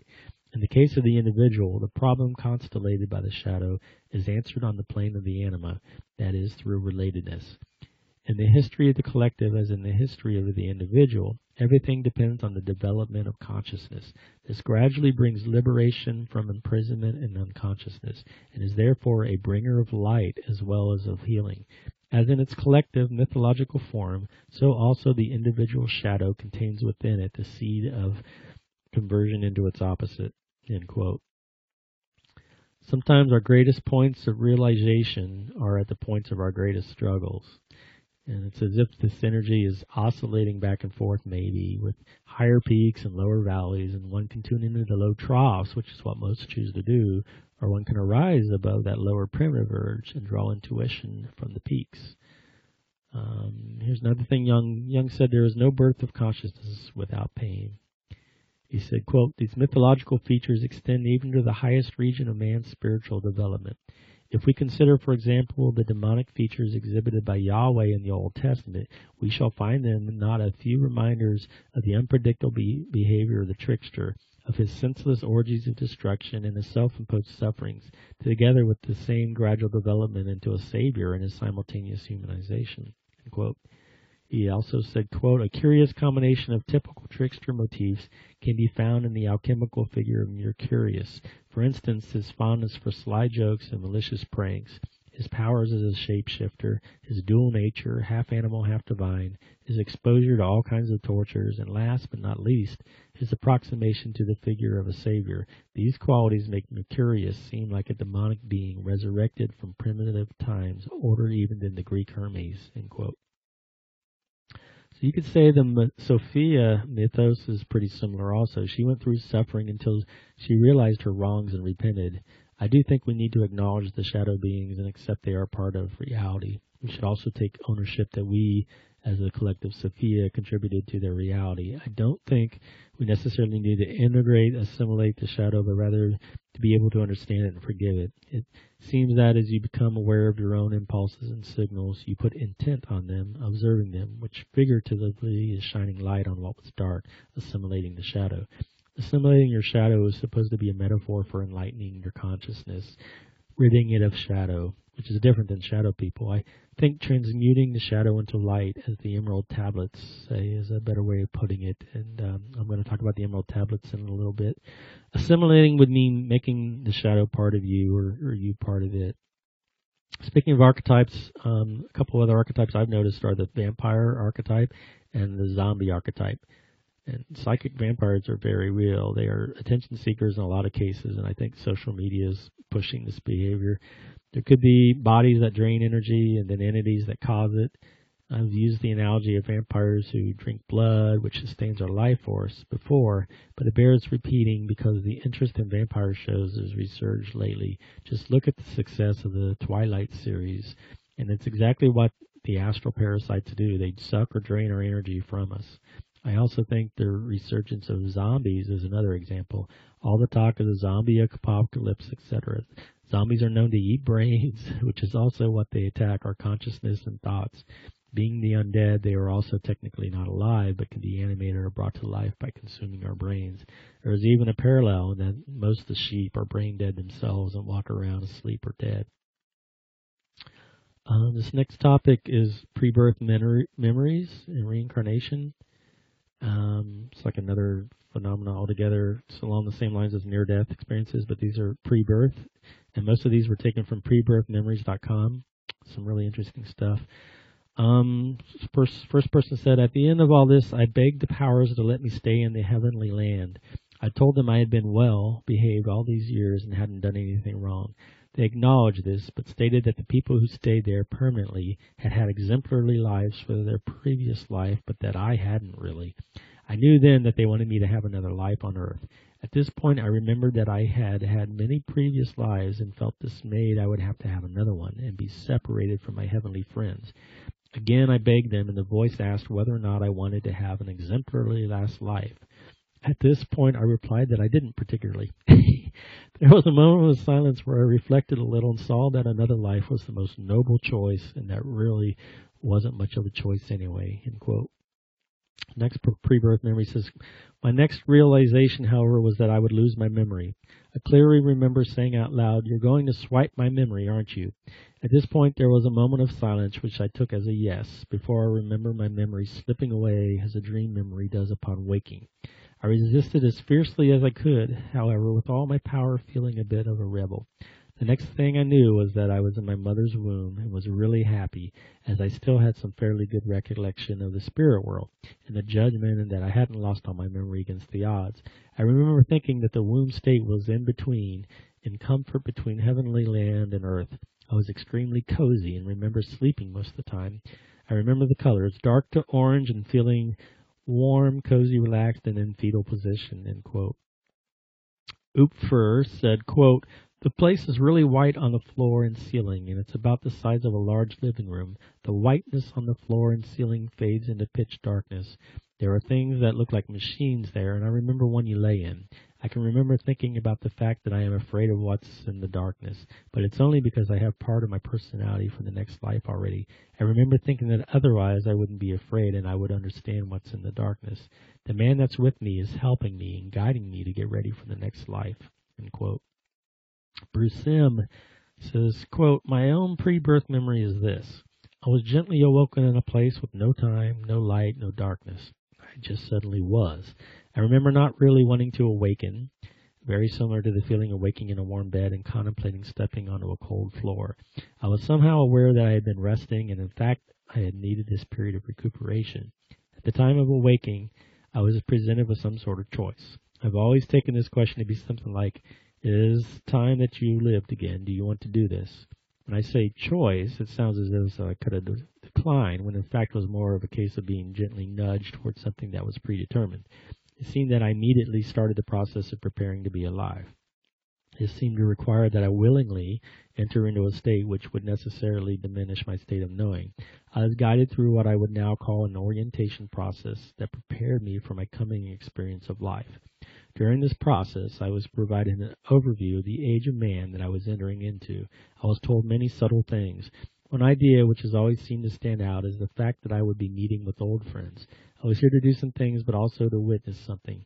I'm not wishing to sound dramatic, but it seemed to be that I was to witness the end of a period of man. That is not to say that mankind would end, but there is an ending to something. I was also given previews of various upcoming times and various patterns that would occur in my life. I was shown the part of the world where I would be. At some point, it all started to move faster and become involuntary, like being swept into a current, and chaotic. I was born in an intense explosion of senses. Slowly the chaos subsided, and I recall many periods, episodes, and waves of joining the world. For instance, I remember the process of learning to operate my body and understand language, end quote. Amy said, I am fortunate enough to have strong memories of my time before birth. I used to think everyone had such memories, but most do not. I was standing before the council. It was a long table and a council of about 10 higher spirits were seated on one side in purple robes. The council is a group of very high spirits who help you plan your life's challenges before you are incarnated. They are responsible to approve or deny what you think you want to accomplish in your next incarnation. I wanted to take a giant step to get to the next level spiritually, so I asked to take on a lot of tough missions. They cautioned me strongly that I was taking on too much and almost did not approve what I had set out to do, but I insisted, and they ultimately approved of my missions, end quote. In both near-death experiences and ketamine experiences, there may be a marked reluctance to return.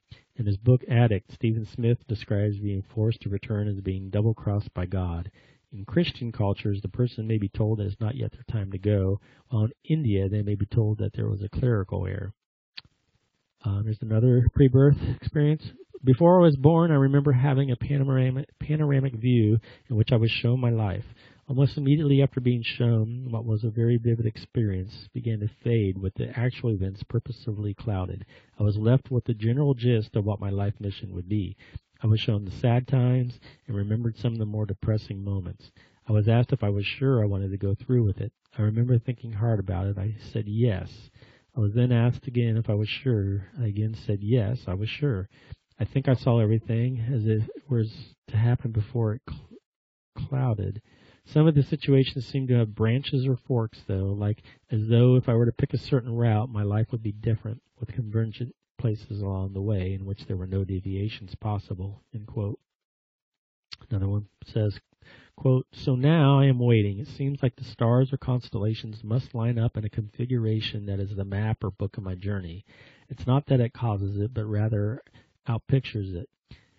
At last everything clicks into place and I am ready. I am sinking, floating down. I may be slowly rotating on my back, face up, arms spread. It is like lazily falling through clouds. This is the process where the forgetting takes place.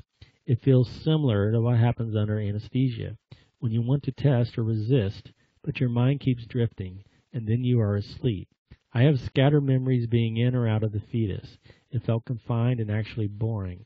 When birth came, I had been impatiently ready for hours or more, subjectively speaking. Finally, the process began, only to be halted in the canal. There may have been some entanglement with the umbilical cord, which may explain why I become terrified and suffocated trying to put on a tie. Eventually, the doctor used forceps. However, so clumsily, it left rash scratch marks on my face, a fact my mother later confirmed 35 years later. It also twisted my neck, which bothers me to this day. As I came out, I was blinded by the bright light and annoyed by a loud booming sound, which I know was someone saying it's a boy, end quote. Another one. Arjan recalls there is a script for our earthly lives, which leaves a lot of room for individual freedom, but fixes certain events that simply need to happen. He remembers that a spiritual being wrote specific things down for him, end quote. A man named Michael McGuire told Hallett his experience can be compared to waking from anesthesia. He says, I can clearly remember being in the spiritual and then suddenly finding myself on earth, trapped in a baby's body. It's a bit like having an operation. One moment you're in an operating theater counting back from 10. The next you find yourself in the recovery room.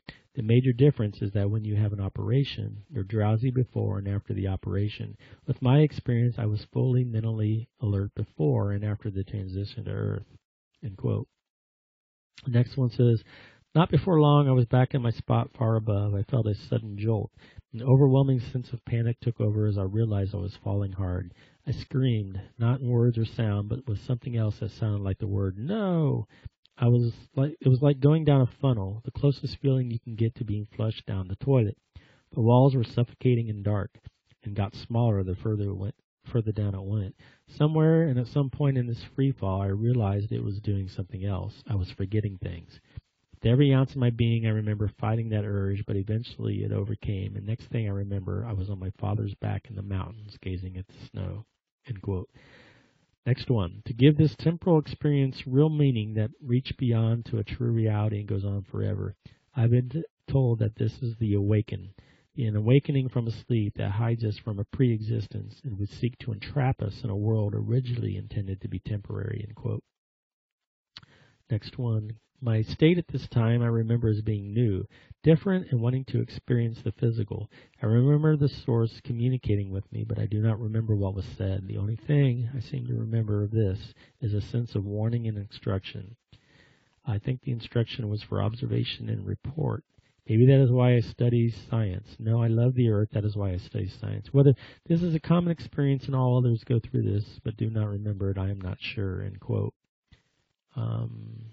Here's a really good one. Michael put his hand up and said that he remembers watching everyone from up in the sky and being in his mother's belly before he was born.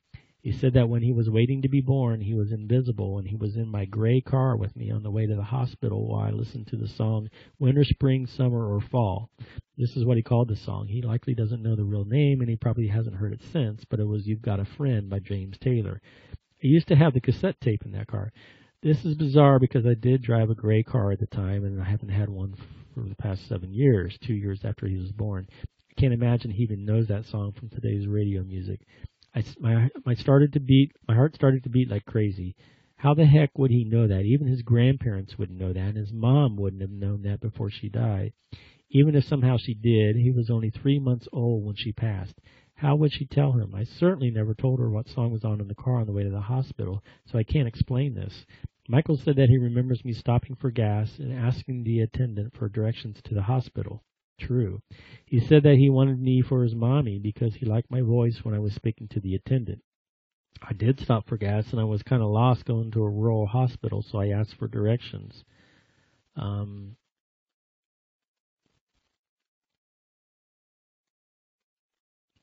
Sorry, I lost place.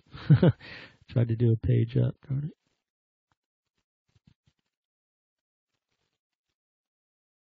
All right, maybe I can edit this out.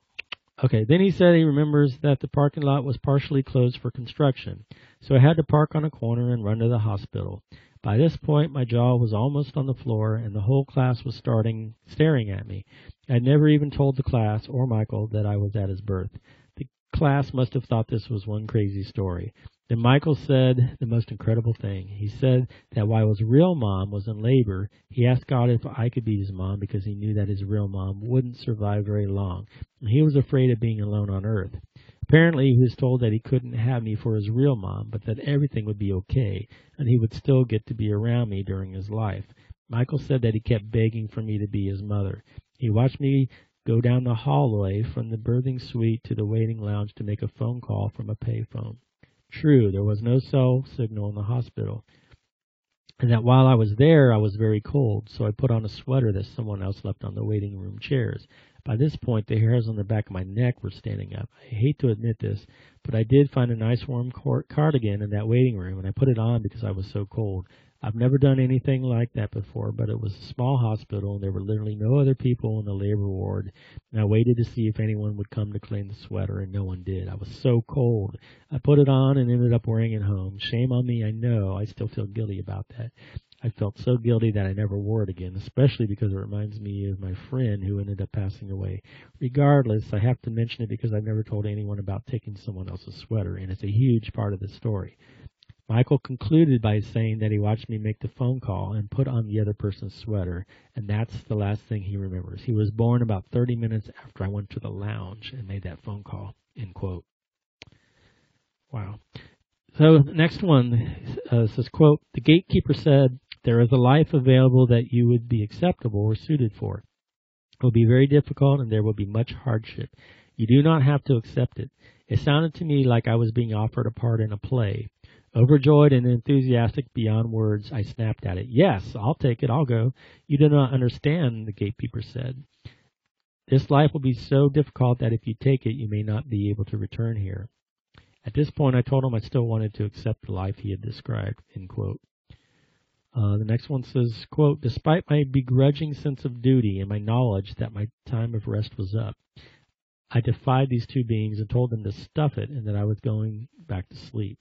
They became slightly agitated and told me that they knew. I knew that I had to comply. However, I still was hesitant, remembering past lives spent on earth, anguishing, painful lives that I was still recovering from. They mentioned some kind of promise that I had made and that it was no use trying to back out now. I was still not convinced that I was needed as badly as they said I was, and I began drifting back to sleep, half hoping that these beings would leave me alone, or leave me be. What happened instead was the cosmic equivalent of a scuffle, as I felt my essence seized by these beings and heaved into a gently rotating blue portal that had opened up near us. I'd never been as offended as I was when this happened. I sensed that the two blue beings were my old friends and that we had shared many adventures, but this awakening of my spirit felt like betrayal, like I had finally gotten out of the cage only to be forced back in. The vision continued, and I was seemingly back in the dark, warm place of comfort I had just left. I remember thinking that coming back to earth was just a bad dream, and I was still safely snuggled up in the womb of God, for lack of better terminology. My relief was short-lived, however, because actually I was dozing inside of my physical mother's womb, which is almost a replica experience of the darkness.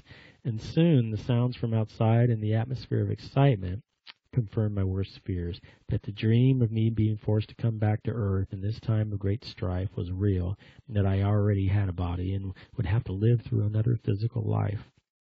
Another wave of resentment came over me as a blast of unimaginable, cold and harsh artificial light hit my face.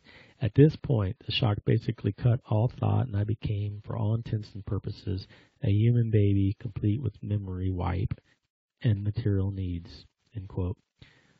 This one is from Patrick, a listener who emailed me, and he said, quote, I have just begun writing publicly about them. They started messing with me as a child because of what I came to accomplish. I've been out of the body a few times consciously, though uncontrolled looking back on it. I didn't do it with a proper purpose, so the results were as aimless as the intent. Now I truly need to check some data points to complete the larger mission, so I'm looking forward to some better attempts and results. I've been the proverbial old soul my whole life. I actually exited this whole thing one night and found myself in a flat room with the whole universe contained within a white orbish thing sitting on a pedestal and a window that reached out into hyperspace. Regarding the exit, I was doing some meditations and realized the chakra system that the New Age tells us to tune into is used by the higher self, which is in fact the Archon Demiurge to feed off of us, the personal anchoring system to be here and come back. I started to pulse the energy outwards one by one, and then when all 7 of them were pulsing out, it spontaneously happened. Part of the challenge here is to go into the Demiurge, higher self, personal rep, and merge with it. Love it and go through out of it and enclose it within your being. I accomplished this that night and popped out in that room. I busted out a giant Buddha laugh. I came to see that the ultimate graduation test is growing more powerful than that aspect of ourselves, which is unconscious and out of touch with the whole. Most who have gotten here use the Gnostic term. I've also been inside the control room, if you will, of the higher self-archon control system. It's like the architect scene with Neo in the Matrix with all the incarnations on the screens. I traveled through the silver cord to get there. From there is how I popped out into that room I mentioned earlier. It ties into the end of the 2001 Space Odyssey scene in the White Room. It was, quote, quite unique, though, because the room was two-dimensional, but it was expressed hyperdimensionally is the best way to explain it. I'm working on some artistic skills to begin expressing it in images. I started out a love and lighter when I got into the channeled material, then realized they're actually the dark dudes masquerading, and found out there really isn't a love-light option because love-light are the two sides of the same problem, namely external authority, identifying with anything outside of oneself, end quote. I've also got some more messages from the guy who dreams of the Demiurge, for instance. He was a little child, and he talked about a control room, too, and some gyms and stuff. And I've got, I didn't put the pictures up. He asked me not to, but I do have some of the captions up on my website, and I probably should have included this talk, but I forgot. So anyway, it seems we have a slight amount of free will, but certain things happen. That is destiny. The amnesia begins not in the womb, but at the point at descending down in frequency. There are millions upon millions of souls who will never break from this reality as they were made for this reality. They are content here with all the drama and entertainment. They're not seeking out the meaning of life or for the truth. So when they see their God, who is a ruler, it is their God, if that makes sense. If you're one of the few reading this paper or listening to the podcast, it's most likely you are from the eternal light realms. This next section is about the receivers of the light. In chapter 25 of the first book of Pistis Sophia, a Gnostic book, it talks about the receivers of the light. It says, quote, and when the time of the number of Melchizedek, the great receiver of the light, the coming of Melchizedek came, he was wont to come into the midst of the ions and all the rulers who are bound in the sphere and in the fate. And he carried away the purification of the light from all the rulers of the eons and from all the rulers of the fate and from those of the sphere. For he carried away then that which brings them into agitation. And he set in motion the hastener who was over them, and made them turn their circles swiftly. And he, the hastener, carried away their power which was in them, and the breath of their mouth, and the tears of their eyes, and the sweat of their bodies. And Melchizedek, the receiver of the light, purifieth those powers, and carrieth their light into the treasury of the light, while the servitors of all the rulers gather together all matter from them, and the servitors of all the rulers of the fate, and the servitors of the sphere, which is below the eons, take it and fashion it into the souls of men and cattle and reptiles and wild beasts and birds, and send them down into the world of mankind. And further, the receivers of the sun and the receivers of the moon, if they look above and see the configurations of the paths of the eons and the configuration of the fate and those of the sphere, then they take from them the light power. And the receivers of the sun get it ready and deposit it until they hand it over to the receivers of Melchizedek, the light purifier, and their material refuse they bring to the sphere which is below the eons, and fashion it into the souls of men, and fashion it into the souls of reptiles and cattle and wild beasts and of birds, according to the circle of the rulers of that sphere, and according to all the configurations of its revolution, and they cast them into this world of mankind, and they become souls in this region. End quote. And in chapter 131, it refers to the making of a new soul. It says, quote, if on the other hand it is a new soul which they have taken out of the sweat of the rulers and out of the tears of their eyes, or far rather out of the breath of their mouths, in a word, if it is one of the new souls or one of such souls, if it is one out of the sweat, then the 5 great rulers of the great fate take up the sweat of all the rulers and of their eons, knead it together with thou, portion it, and make it into a soul. Or farther rather, if it is refuse of the purification of the light, then Melchizedek take it up from the rulers. The 5 great rulers of the great fate knead the refuse together, portion it, and make it into different souls, so that every one of the rulers of the eons, every one of them, putteth his portion into the soul. For this cause they knead it jointly, so that all may partake of the soul. And the 5 great rulers, if they portion it and make it into souls, bring it out of the sweat of the rulers. But if it is one out of the refuse of the purification of the light, then Melchizedek, the great receiver of light, take it up from the rulers. Or a word out of such souls, when the 5 rulers portion it and make it into different souls. They talk about mixing a cup of forgetfulness, which the soul takes and drinks and causes the memory wipe. It says, and the 5 great rulers of the great fate of the eons, and the ruler of the disk of the sun, and the ruler of the disk of the moon, and breathe within to that soul, and therefore come out of them a portion of my power, which the last helper cast into the mixture. End quote. According to the Gnostic texts, there are different types of souls, and they have no jurisdiction over the souls which come from the eternal light realms. This is, quote, and the Savior answered and said unto Mary, finally hast thou spoken. The servitors indeed are they who bear witness to all sins, but they abide in the judgments, seizing the souls and convicting all the souls of sinners who have received no mysteries, and they keep them fast in the chaos, chastising them. And those retributive receivers cannot overstep the chaos to reach to the orders which are above the chaos, and convict the souls which come forth out of those regions. Now then, it is not lawful to use force on the souls which receive mysteries, and lead them into the chaos, so that the retributive servitors may convict them. But the retributive servitors convict the souls of the sinners, and they keep fast those who have received no mysteries, which may lead them out of the chaos. The souls, on the other hand, which receive mysteries, they have no power of convicting them, because they do not come forth out of their regions. And also, if they come forth into their regions, they are not able to obstruct them. Nay, they cannot lead them into that chaos. End quote.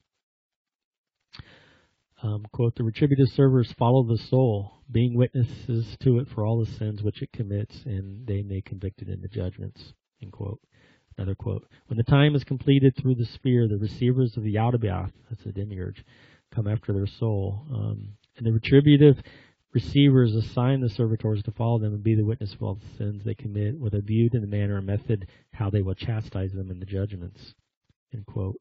Another one says, in a word, it driveth into all things which the rulers have commanded for it, and it is hostile to the soul, making it do what pleaseth it not. Now therefore, Mary, this is in fact the foe of the soul, and this compelleth it to do all sins, the state of the sinful soul after death. Now therefore, the time of that man is completed. First cometh forth the destiny, and leadeth the man unto death, through the rulers and their bonds with which they are bound through the fate. And thereafter the retributive receivers come and lead that soul out of the body. And thereafter the retributive receivers spend 3 days circling round with that soul in all the regions, and dispatch it to all the eons of the world. And the counterfeiting spirit and the destiny follow that soul, and the power returneth to the Virgin of Light. End quote. When I was with my grandma in her final days, she was talking to somebody that was not there, and they were asking her evidently what her name was. She was telling them her name and her birth date. I mean, that certainly sounds to me like the retributive servitors that are, and then it was also, they were talking about the angel of death, or the grim reaper, the destiny, fate. Another quote. When therefore the time of the chastisements of that soul and the judgments of the rulers of the midst shall be completed, the counterfeiting spirit leadeth the soul up out of the regions of the rulers of the midst, and bringeth it before the light of the sun, according to the commandment of the first man you, and bring it before the judge, the virgin of light. And she proveth that soul, and findeth that it is a sinning soul, and seetheth her light power into it for its standing upright, and because of the body and the community of sense, a type of which I will tell you at the expansion of the universe. And the Virgin of Light seals that soul and hands it to one of her receivers, and will have it cast into a body which is suitable to the sins which it has committed. And amen, I say unto you, they will not discharge that soul from the changes of the body until it has yielded its last circuit according to its merit. So these circles and circuits they're talking about, that is their reincarnational lives, you know. Last quote. Hearken therefore that I may discourse with you concerning the soul, according as I said. The 5 great rulers of the great fate of the eons, and the rulers of the disk of the sun, and the rulers of the disk of the moon breathe into that soul. And there comes out of them a portion of my power, and as I've just said, and the portion of that power remains within the soul, so that the soul can stand. They put the counterfeiting spirit outside the soul, watching it and assigned to it. And the rulers bind it to the soul with their seals and with their bonds, and seal it to it, that it may compel it always, so that it continually does mischief in its iniquities, in order that it may be their slave always, and remain under their sway always in the changes of the body. And they seal it to that which may be in all the sin and all the desires of the world. The parents we are to abandon. For this cause, therefore, have I said in this manner, brought the mysteries into this world, which undo all the bonds of the counterfeiting spirit, and all the seals which are bound to the soul, for those which make the soul free, and free it from its parents, the rulers, and make it into refined light, and lead it up into the kingdom of its Father, the first issue, the first mystery forever. So now I'm going to talk about the Emerald Tablets of Thoth. The original source of the Emerald Tablet is unknown, and it's going to say a lot of the same things I just read, but in different terminology. Although Hermes Trismegistus is the first author in the text, his known appearance is in a book written in Arabic between the 6th and 8th centuries. The text was first translated into Latin in the 12th century. Numerous translations, interpretations, and commentaries followed. For what it's worth, this is translated by Dorial.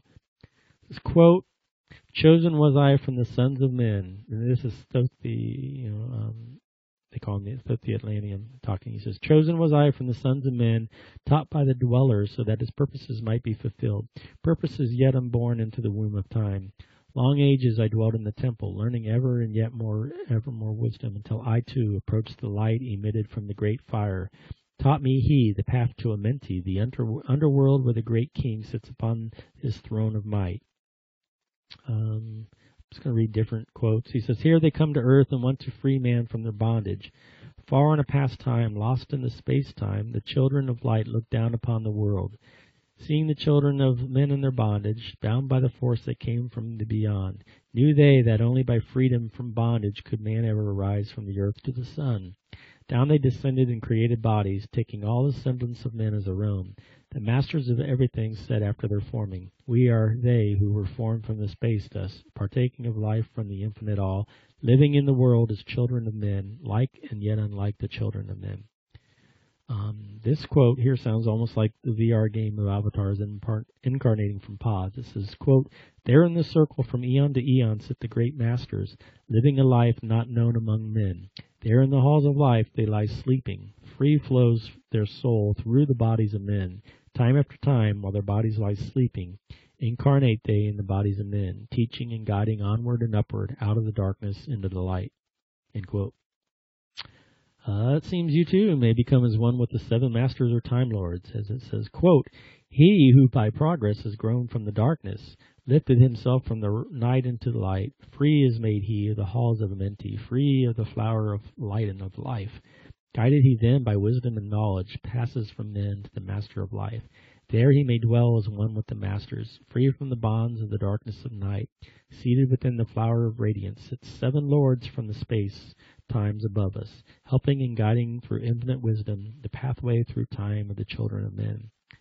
I think most of this text is mainly propaganda, but it's pretty much laying out the reincarnational system that you hear about in the near-death experiences and the pre-birth experiences.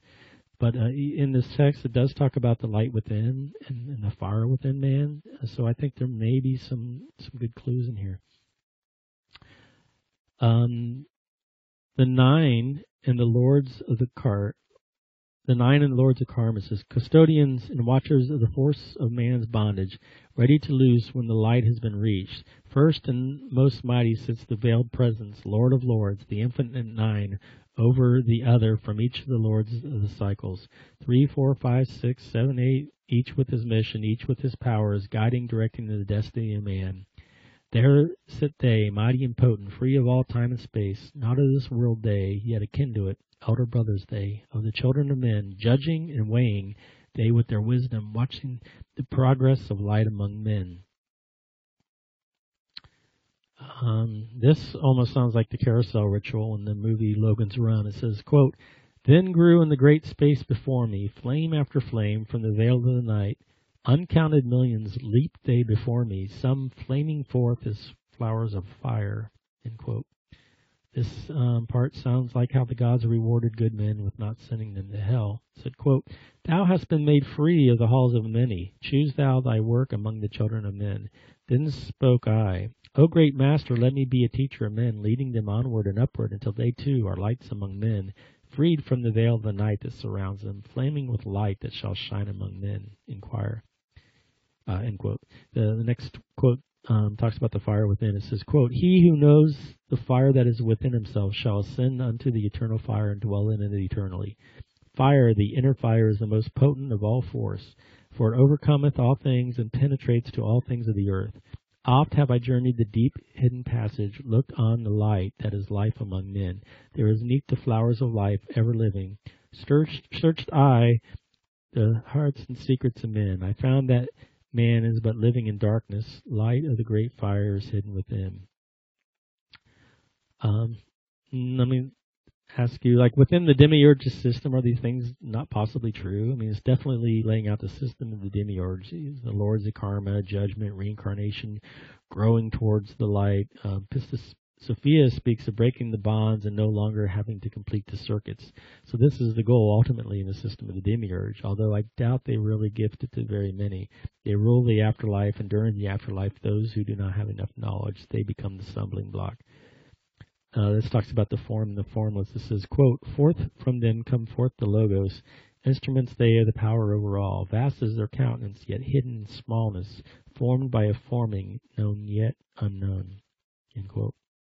Another one says, quote, "Nine is the Father, vast he of countenance, forming and changing from out of the formless. Meditate on the symbols I give thee, keys are they, though hidden from men." End quote. Another one, "Each and all of them struggling upward, gaining the heights and plumbing the depths, moving at times in realms of brightness, living through darkness, gaining the light. Know, O man, that light is thine heritage. Know that darkness is only a veil.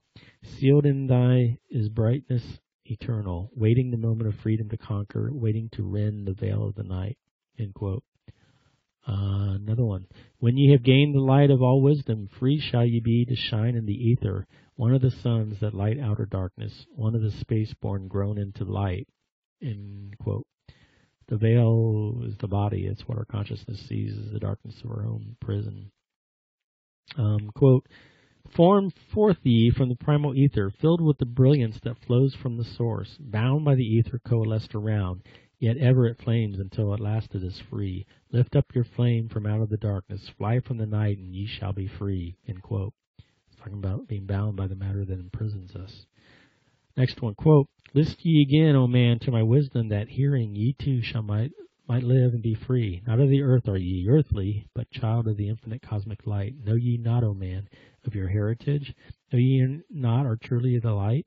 Son of the great sun, when ye shall gain wisdom, truly aware of your kinship with light. Now to ye I give knowledge, freedom to walk in the path I have trod, showing ye truly how by my striving I trod the path that led to the stars. Hark ye, O man, and know thy bondage. Know how to free thyself from the toils. Out of the darkness shall you rise upward, one with the light and one with the stars. Follow ye ever the path of wisdom." End quote. Next one says, quote, "Deep in the silence, first ye must linger until at last ye are free from desire, free from the longing to speak in the silence. Conquer by silence the bondage of words, abstaining from eating until we have conquered desire for food. That is bondage of the soul. Then lie ye down in the darkness. Close ye your eyes from the rays of the light. Center thy soul force in the place of thine consciousness, shaking it free from the bonds of the night. Place in thy mind place the image thou desireth. Picture the place thou desireth to see.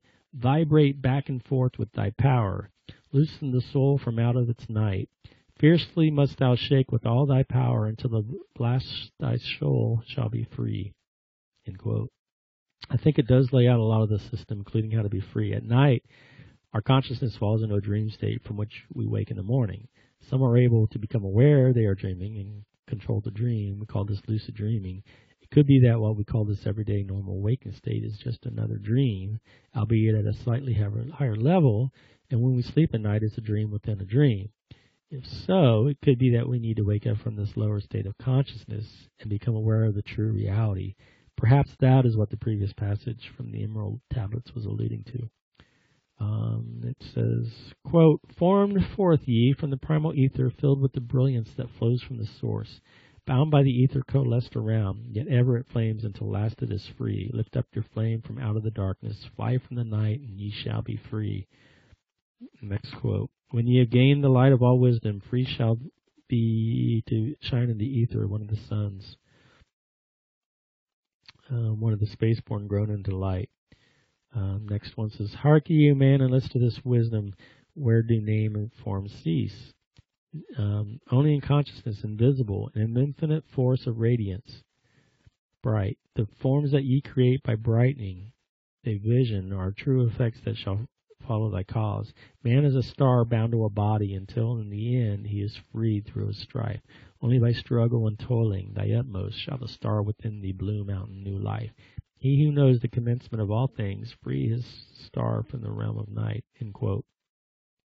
Next one says, "When unto thee comes a feeling, drawing thee nearer to the darker gate, examine thine, and find if the freeing thou hast come from within.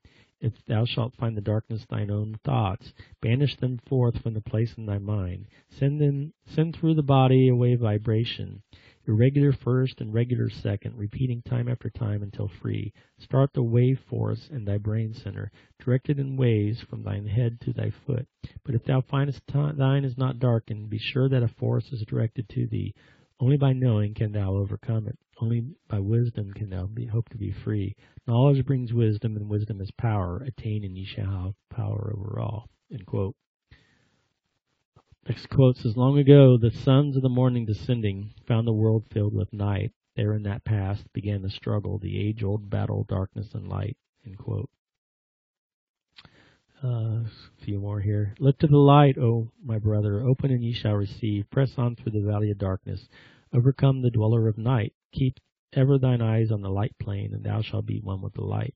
Man is in process of changing to forms that are not of this world. Grows he in time to the formless, a plane on the cycle above. Know ye must become formless before ye are with the light." The question is, what light is he, end quote. The question is, what light is he referring to? The astral light of the near-death experiences or the eternal light realms? The next quote says, "Wisdom is hidden in darkness. When lit by the flame of the soul, find thou the wisdom and be light-born, a son of the light without form.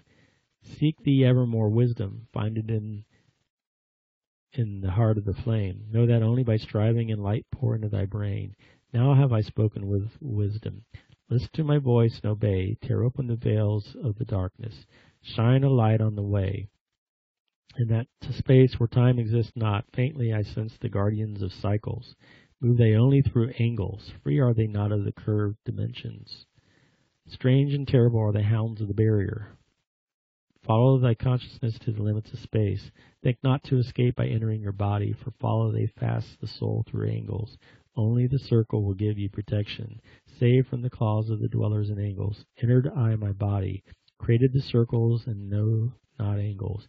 Created the form that from my form was formed. Made my body into a circle and lost the pursuers in the circles of time. But even yet, when freed from my body, cautious ever must I be not to move through angles, else my soul may never be free." End quote. Lift thine eyes to the cosmos, lift thine eyes to the light, speak in the words of the dweller, the chant that calls down the light. Sing thou the song of freedom. Sing thou the song of the soul. Create the high vibration that will make thee one with the whole. Blend all thyself with the cosmos. Grow into one with the light. End quote. Thy light, O man, is the great light, shining through the shadow of flesh. Free must thou rise from the darkness before thou art one with the light. End quote. So here he does acknowledge the light within is the great light, and the body is shadow and darkness. The next one says, quote, the key to worlds within thee are found only within, for man is the gateway of mystery, and the key that is one with the one. Seek ye within the circle, use the word I shall give, open the gateway within thee, end quote. See, here's where I feel one may be led astray, as he later gives a mantra of words to use, while I strongly feel it would not be a good idea to follow that advice. He talks about 9 dimensions. This reminds me of the movie The Ninth Gate, based on the ninth gate of the Kingdom of Shadows. A few more quotes. He says, I think the book says, though hidden in darkness, your soul, a spark of the true flame exists. Be ye one with the greatest of all lights. Find at the source the end of thy goal. End quote. Quote, saw I that the cosmos is order, and part of a movement that extends to all space, a party of an order of orders, constantly moving in harmony of space. Saw I the wheeling of cycles like vast circles across the sky. Know ye, O man, that all space is filled by worlds within worlds, I, one within the other, yet separate by law. End quote. Tell ye now the mystery of cycles that move in movements that are strange to the finite, for infinite are they beyond knowledge of man. Know ye that there are 9 of these cycles, 9 above and 14 below, moving in harmony to the place of joining that shall exist in the future of time. Know ye that the lords of the cycles are units of consciousness sent from the others to unify this with the all. Highest are they of the consciousness of all the cycles, working in harmony with the law. So also, although are the cycles of consciousness, children in different stages of growth. End quote. Next one, know ye, O man, that thy form is dual, balanced in polarity while formed in its form. Know that when fast on thee death approaches, it is only because thy balance is shaken. It is only because one pole has been lost. Know that the secret of life and immunity is the secret of restoring the balance of poles. All that exists is form and is living because of the spirit of life and its poles. See ye not that in earth's heart is the balance of all things that exist and have being on its face? The source of thy spirit is drawn from the earth's heart, for in thy form you are one with the earth. 4 more short quotes. Quote, above the sky like a rainbow of fire and sunlight were formed the spirits. Sang they the glories of the Holy One. Then from the midst of the fire came a voice. Behold the glory of the first cause. I beheld that light, high above all darkness, reflected in my own being. I attained, as it were, to the God of all gods, the Spirit's Son, the sovereign of the sun's spheres. End quote. Quote, darkness and light are both of one nature, different only in seeming, for each arose from the source of all. Darkness is disorder, light is order. Darkness transmuted is light of the light. This, my children, is your purpose in being, transmutation of darkness to light. End quote. 2 more. Quote, know ye are threefold in nature, physical, astral, and mental in one. 3 are the qualities of each of the natures, 9 in all, as above, so below. In the physical are these channels, the blood which moves in vortical motion, reacting on the heart to continue its beating. Magnetism which moves through the nerve paths, carrier of energies to all cells and tissues. A causa which flows through channels, subtle yet physical, completing the channels. And the last one, quote, on earth, man is in bondage, bound by space and time to the earth plane. Encircling each planet, a wave of vibration binds him to his plane of unfoldment. Yet within man is the key of releasement. Within man may freedom be found. There's a Gnostic text called Zostrianus, which goes through the different types of the incarnate souls. I'm not going to read it, but know that there are different types of souls. And Pistis Sophia says, quote, and if it hath not yet completed its number of circuits in the changes of the soul, or in the changes of the body, the Virgin of Light sealeth with it an excellent seal, and hasteth it hasteth it to have a case cast down in any month into a righteous body, which shall find the mysteries of the light. Be good and go on into the light kingdom. If a soul hasn't reached the sufficient frequency, end quote. If a soul hasn't reached the sufficient frequency, then it can't go on higher. It's a torturous process, and very few depart it. Most get buried in karma and more karma and never make it out. We go to a light. It's just a matter of how bright or pure the light is. White light is incoherent light because it is a wide spectrum that contains all colors, therefore not too pure. In our body, we are surrounded by darkness. The wormhole jettons us back to where we came down or higher. Then all the heavens will seem lighted. The darkness is our tomb. Here's one from the near-death experience. It says, quote, one question I always personally had and that was answered is, are ghosts real? The answer I was given was yes. In the human body, there are two forms of spiritual being. One is the soul, which is the spiritual being that has a symbiotic relationship with the physical body. The second is the being created by the biology of the human body. This being is intelligent and is basically the personality of the individual. Its purpose is to provide for the human needs of food, hunger, survival, and procreation.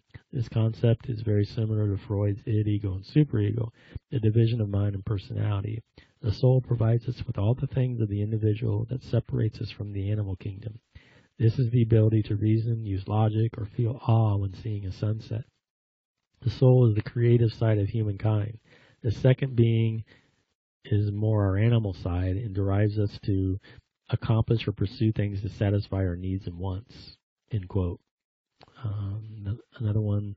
So, I mean, a weakness that we need to be aware is that our consciousness is made to experience. We naturally want to experience things around us and start projecting outward, or we get caught up in a situation. Is it practicing discipline of the mind?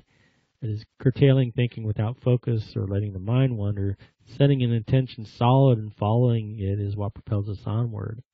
So it's making sure your intention is right.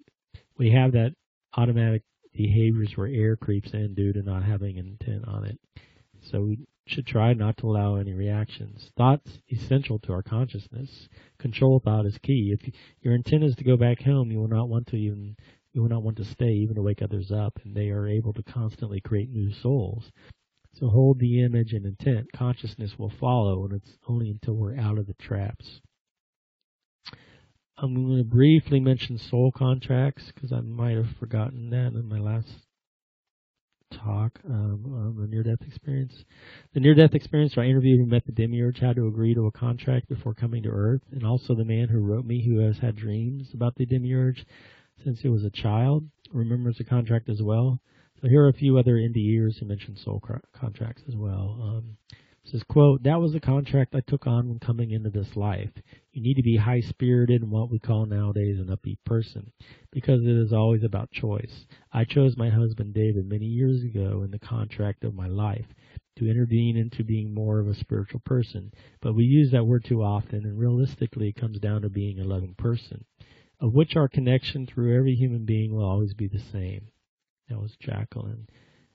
Next one says, quote, we had to go to the council meeting. I was allowed to be in that room, but not allowed to speak or interfere in any way. During the meeting, the master has asked for a decision to be overturned. That decision changed everything. Because of all the encounters that I had had and the impact upon my essence, it was determined that they would attempt an immediate reincarnation. They turned to me and told me that if I would agree to take on this new contract, I had to understand that I had been dead a long time by Earth time and had already ascended. They also shared with me that they had done this for others before me, but it was a very rare and extreme situation. I would have to be altered. They said even though they could not guarantee that I would survive on Earth if they did this, they told me I will suffer as any human woman who had my degree of traumatic death would suffer, but my healing would be greatly aided and accelerated through them if I would agree to the terms. Many discussions went around the council, the masters. Then they turned to me. Ultimately, I agreed. That was Marie W. The next one says, yes, life can only exist if there is death. Without death, there can be no life. So we enter a contract with God. And the terms and conditions include difficulties, challenges, and definite hardships. That is the experience we all signed up for. Take it head on, love it all. The whole point is not to know. The loneliness is what God meant to show you. End quote. That was Rachel E. Next one says, we ask to be born and we enter into a contract. We come to earth with a purpose. On the other side, it is all that matters. Did we accomplish that mission or not? We are not judged by anyone, but we feel like a failure if we realize we did not accomplish the mission we incarnated for. That was Chantel L. Matt S. says, I was made aware that there were things that I had contracted to do that were still undone. Confirmation to me of reincarnation and contract incarnation. We pick our lives. End quote. The last one, Sherry H. said, David and I and my sister Diana all made that contract with each other. Yes, the deceased, in my experiences, was included. End quote. This is a little bit about the Tibetan Book of the Dead.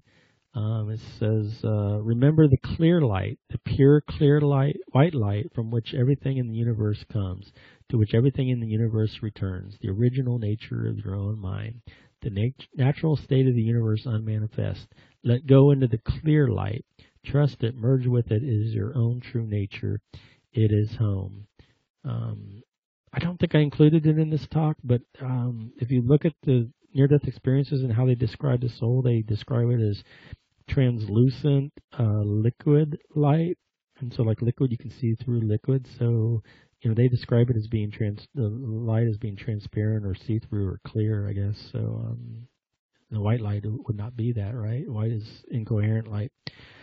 Here's another one. Toby Johnson writes about what the clear light is on his website. He writes, quote, the Tibetan Book of the Dead uses the convention of various colored lights as the entry to the different possible realms of reincarnation, called the 6 slokas: heaven, hell, human, hungry ghosts, angry gods, and animals.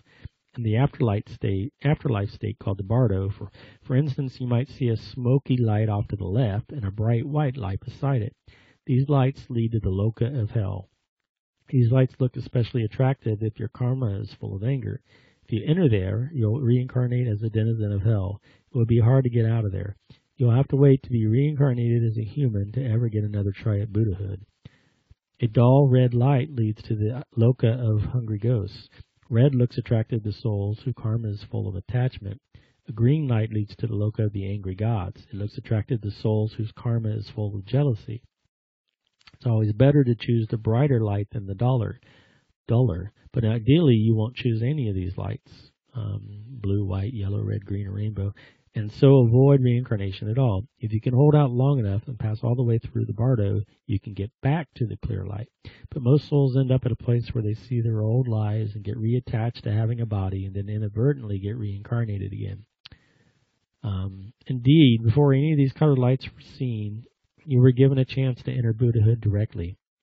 That's what's called the experience of the clear light at the moment of death. What's clear light? It's not white light. White comes later. It actually leads to hell. And white isn't clear. It's white. Clear means you can't see it at all. You see right through it. The clear light that we're seeing through all the time throughout our lives is the light we're giving off ourselves. That is the light other people see us by. End quote. That was not me talking there. The next one talks more about the clear light, primary and secondary clear lights. I'm going to skip over it. Here's one from near-death.com about the Tibetan Book of the Dead. It says, the first bardo comes at the very moment of death, where there dawns the clear light of the ultimate reality. This is the very content and substance of the state of liberation. If only the soul can recognize it and act in a way to remain in that state. The instructions intended to be read at the moment of the person's death are designed to help him do this. He is told, first of all, to embrace the supreme experience not in a selfish and egoistic way, but rather with love and compassion for all sentient beings. This will aid him in the second step, which is to realize that his own mind and self is identical with the clear light, implying that he himself is the ultimate reality, the all-good Buddha, transcending time, eternity, and all creation. If he can recognize this while in the supreme state at the moment of death, he will attain liberation. That is, he will remain in the clear light forever. This condition is called the Dharmakaya, the highest spiritual body of the Buddha. Most souls, however, will fail to do this. They will be pulled down by the weight of their karma into the second stage of the first bardo, called the secondary clear light, seen immediately after death. At this point, there are separate instructions to be read according to the spiritual condition of the person while in life. For an individual advanced in meditation and other spiritual practices, there is repeated over and over the same instructions as at the moment of death, enjoining him to recognize himself as the Dharmakaya. For a person who is still at a student level on the spiritual path, there is an injunction for him to meditate on his tutelary deity, that is, the particular God for whom he performed devotional practices while alive. Finally, if the deceased be of the common folk, unpracticed in any spiritual disciplines, the instruction is to meditate upon the great compassionate Lord, which is to say, an avatar worshipped by the multitude, equivalent to Jesus as conceived by the average Christian, end quote. The Dalai Lama says, quote, "We can say, therefore, that this ultimate source, clear light, is close to the notion of a creator, since all phenomena, whether they belong to samsara or nirvana, originate therein. But we must be careful in speaking of this source. We must not be led into error. I do not mean that there exists somewhere there a sort of collective clear light analogous to the non-Buddhist concept of Brahma as a substratum. We must not be inclined to deify this luminous space. We must understand that when we speak of ultimate or inherent clear light, we're speaking on an individual level. Likewise, when we speak of karma as the cause of the universe, we eliminate the notion of a unique entity called karma existing totally independent. Rather, collective karmic impressions accumulated individually are at the origin of the creation of a world. When, in the tantric context, we say that all worlds appear out of clear light, we do not visualize this source as a unique entity, but as the ultimate clear light of each being. We can also, on the basis of its pure essence, understand this clear light to be primordial Buddha. All the stages which make up the life of each living being, death, the intermediate state, and rebirth, represent nothing more than the various manifestations of the potential of clear light. It is both the most subtle consciousness and energy. The more clear light loses its subtlety, the more your experiences take shape. In this way, death and the intermediate state are moments where the gross manifestations emanating from clear light are reabsorbed. At death, we return to that original source, and from there a slightly more gross state emerges to form the intermediate state preceding birth. At the stage of rebirth, clear light is apparent in a physical incarnation. At death, we return to this source, and so on. The ability to recognize subtle clear light, also called the primordial Buddha, is equivalent to realizing nirvana, whereas ignorance of the nature of clear light leads us to wander in the different realms of samsaric existence, end quote. And samsara is allusion to them. In his book, The Psychedelic Experience, Timothy Leary compares the psychedelic experience to the different bardo states of the Tibetan Book of the Dead, and in it Leary keeps referring to an ego-based game life. In fact, he uses the word game over 100 times. Not only that, he has a book called The Game of Life. I was trying to decide if I want to read a couple of excerpts from The Psychedelic Experience, which he co-wrote with Robert Anton Wilson. The Vision 1, he says, the source, the first peaceful deity listed by the Bardo Thothal, which occupies the center of the mandala of the five. I'm going to skip that. Vision 3 is the fire flow of internal unity, and he says the first Bardo instruction is to keep you face to face with the void, ecstasy. Yet there are classes of men who have carried over karmic conflict about feeling, inhibition, prove to uphold the pure experiences beyond feelings, and slip into emotionally toned visions. The undifferentiated energy of the first Bardo is woven into visionary games in the form of intense feelings. Exquisite, intense, pulsating sensations of unity and love will be felt. The negative counterpart is feelings of attachment, greed, isolation, and bodily concerns. Comes about this way. The pure flow of energy loses its white void quality and becomes sensed as intense feelings. An emotional game is imposed. Incredible new physical sensations pulse through the body. The glow of life is felt flooding along veins. One merges into a unitive ocean of orgastic fluid electricity. I think he's comparing it to the white light of the near-death experience. So the last quote says, "The fact of the matter is that all apparent forms of matter and body are momentary clusters of energy. We are little more than flickers on a multidimensional television screen. This realization directly experienced can be delightful. You suddenly wake up from the delusion of separate form and hook up to the cosmic dance. Consciousness slides along the wave matrices silently at the speed of light. The terror comes with the discovery of transience. Nothing is fixed, no solid form. Everything you can experience is nothing but electrical waves. You feel ultimately tricked, a victim of great television producer distrust. The people around you are lifeless television robots. The world around you is a facade, a stage set. You are a helpless marionette, a plastic doll in a plastic world," end quote. So, the world around you being a facade, lifeless television robots, which sounds a lot like the television show Westworld, the series. If you haven't seen that, it's a good look into what this might be. And also, there was a movie brought to my attention that was based on a book by Arthur C. Clarke called Childhood's End, and there was like a 4-part television series, mini drama done on it. It's like probably 3 hours or 4 hours maybe at the most.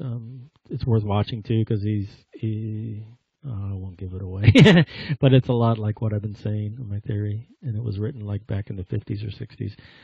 Okay, here's the end of the talk. This is the consummation of the age and the apocalypse. The Gnostic text on the origin of the world lays out an end-time scenario similar to the one my guest interviewee experienced. During his near-death experience, he met the demiurge, who resembled the being described in Revelations. My guest was shown a future earth after a time of darkness where everyone lived in harmony. The Gnostic text states, quote, "Before the consummation of the age, the whole place will be shaken by great thunder. Then the rulers will lament, crying out on account of their death. The angels will mourn for their human beings, and the demons will weep for their times and seasons, and their people will mourn and cry out on account of their death. Then the age will begin, and they will be disturbed. Their kings will be drunk from the flaming sword and will make war against one another, so that the earth will be drunk from the blood that is poured out, and the seas will be troubled by that war. Then the sun will darken and the moon will lose its light.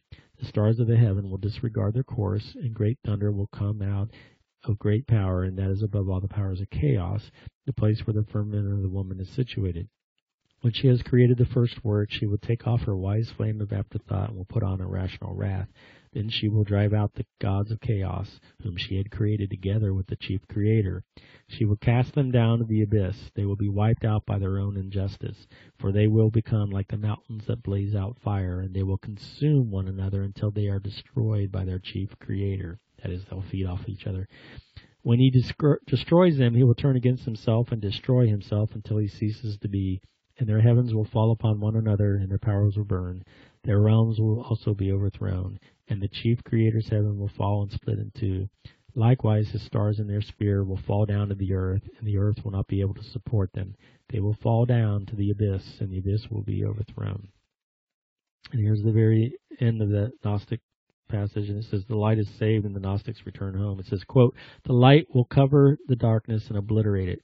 It will become like something that never existed, and the source of the darkness will be dissolved. The deficiency will be plucked out at its root and thrown down to the darkness, and the light will withdraw up to its root, and the glory of the unconceived will appear, and it will fill all the eternal realms.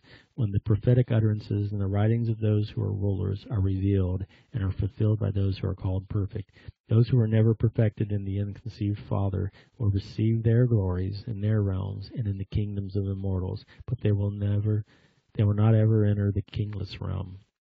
End quote.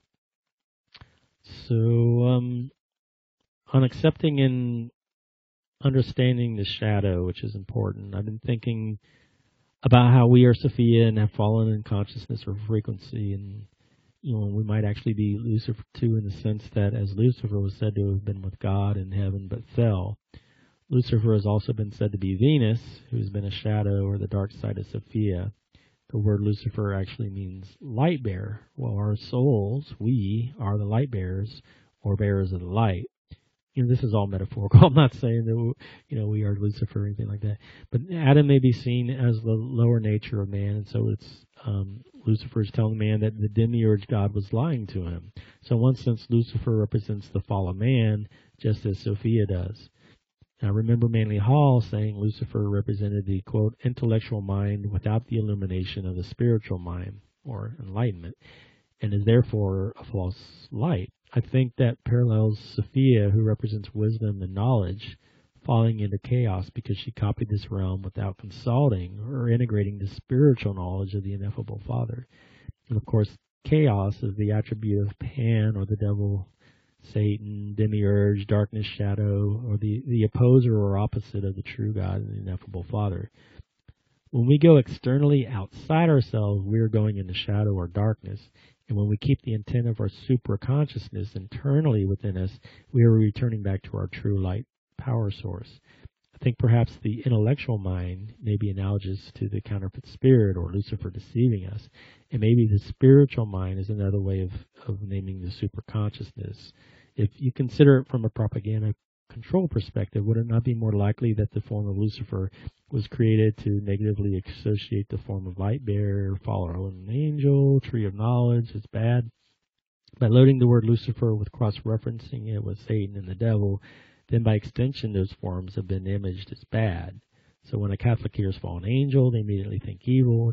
It's just a word that means light bearer, and it can have a positive or negative connotation associated with it.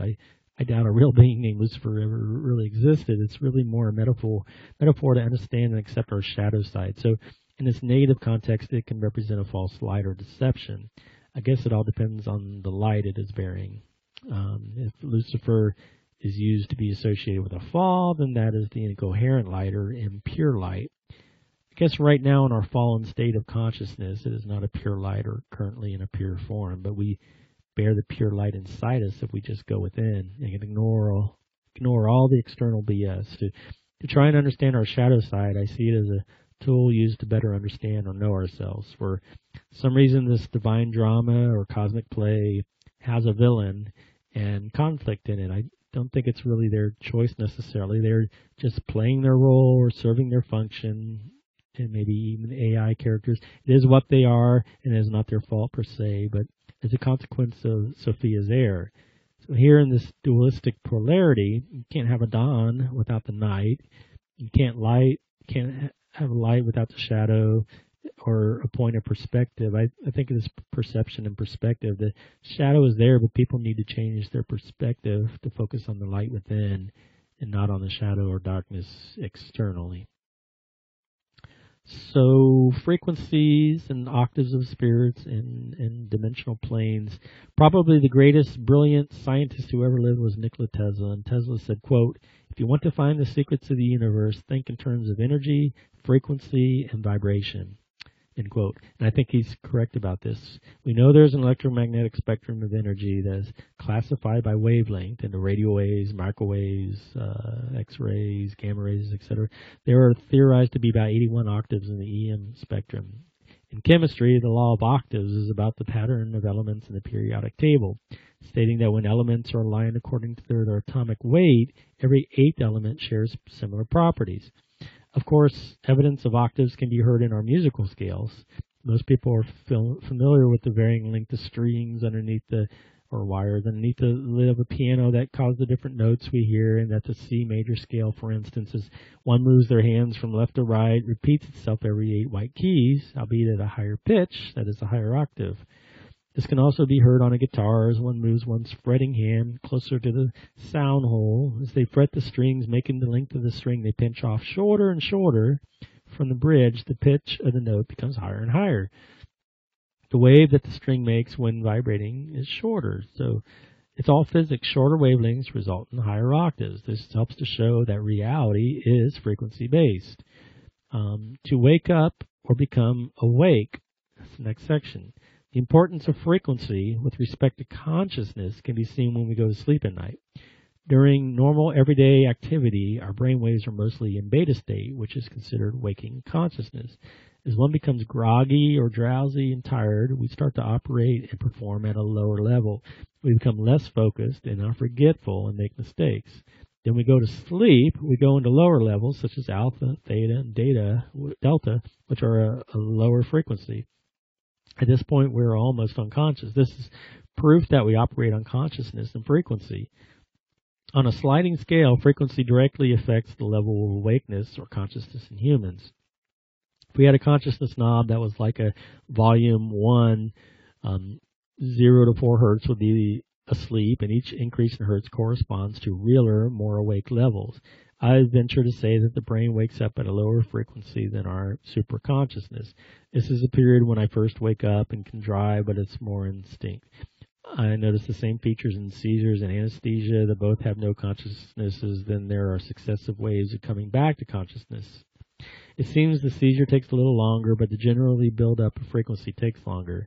That same volume knob has a pretend level of 100. We figure that is the end of the dial, but once we don't need the receiver or body to limit that volume control, it goes much higher than 100. This also means you can hold a superconsciousness in prison and hold it asleep, if you will, if held in a field of less than 4 hertz. Anyway, the near-death experiencers describe the superconsciousness as being awake compared to the state here, which is a lower consciousness, or like a dream state or being asleep.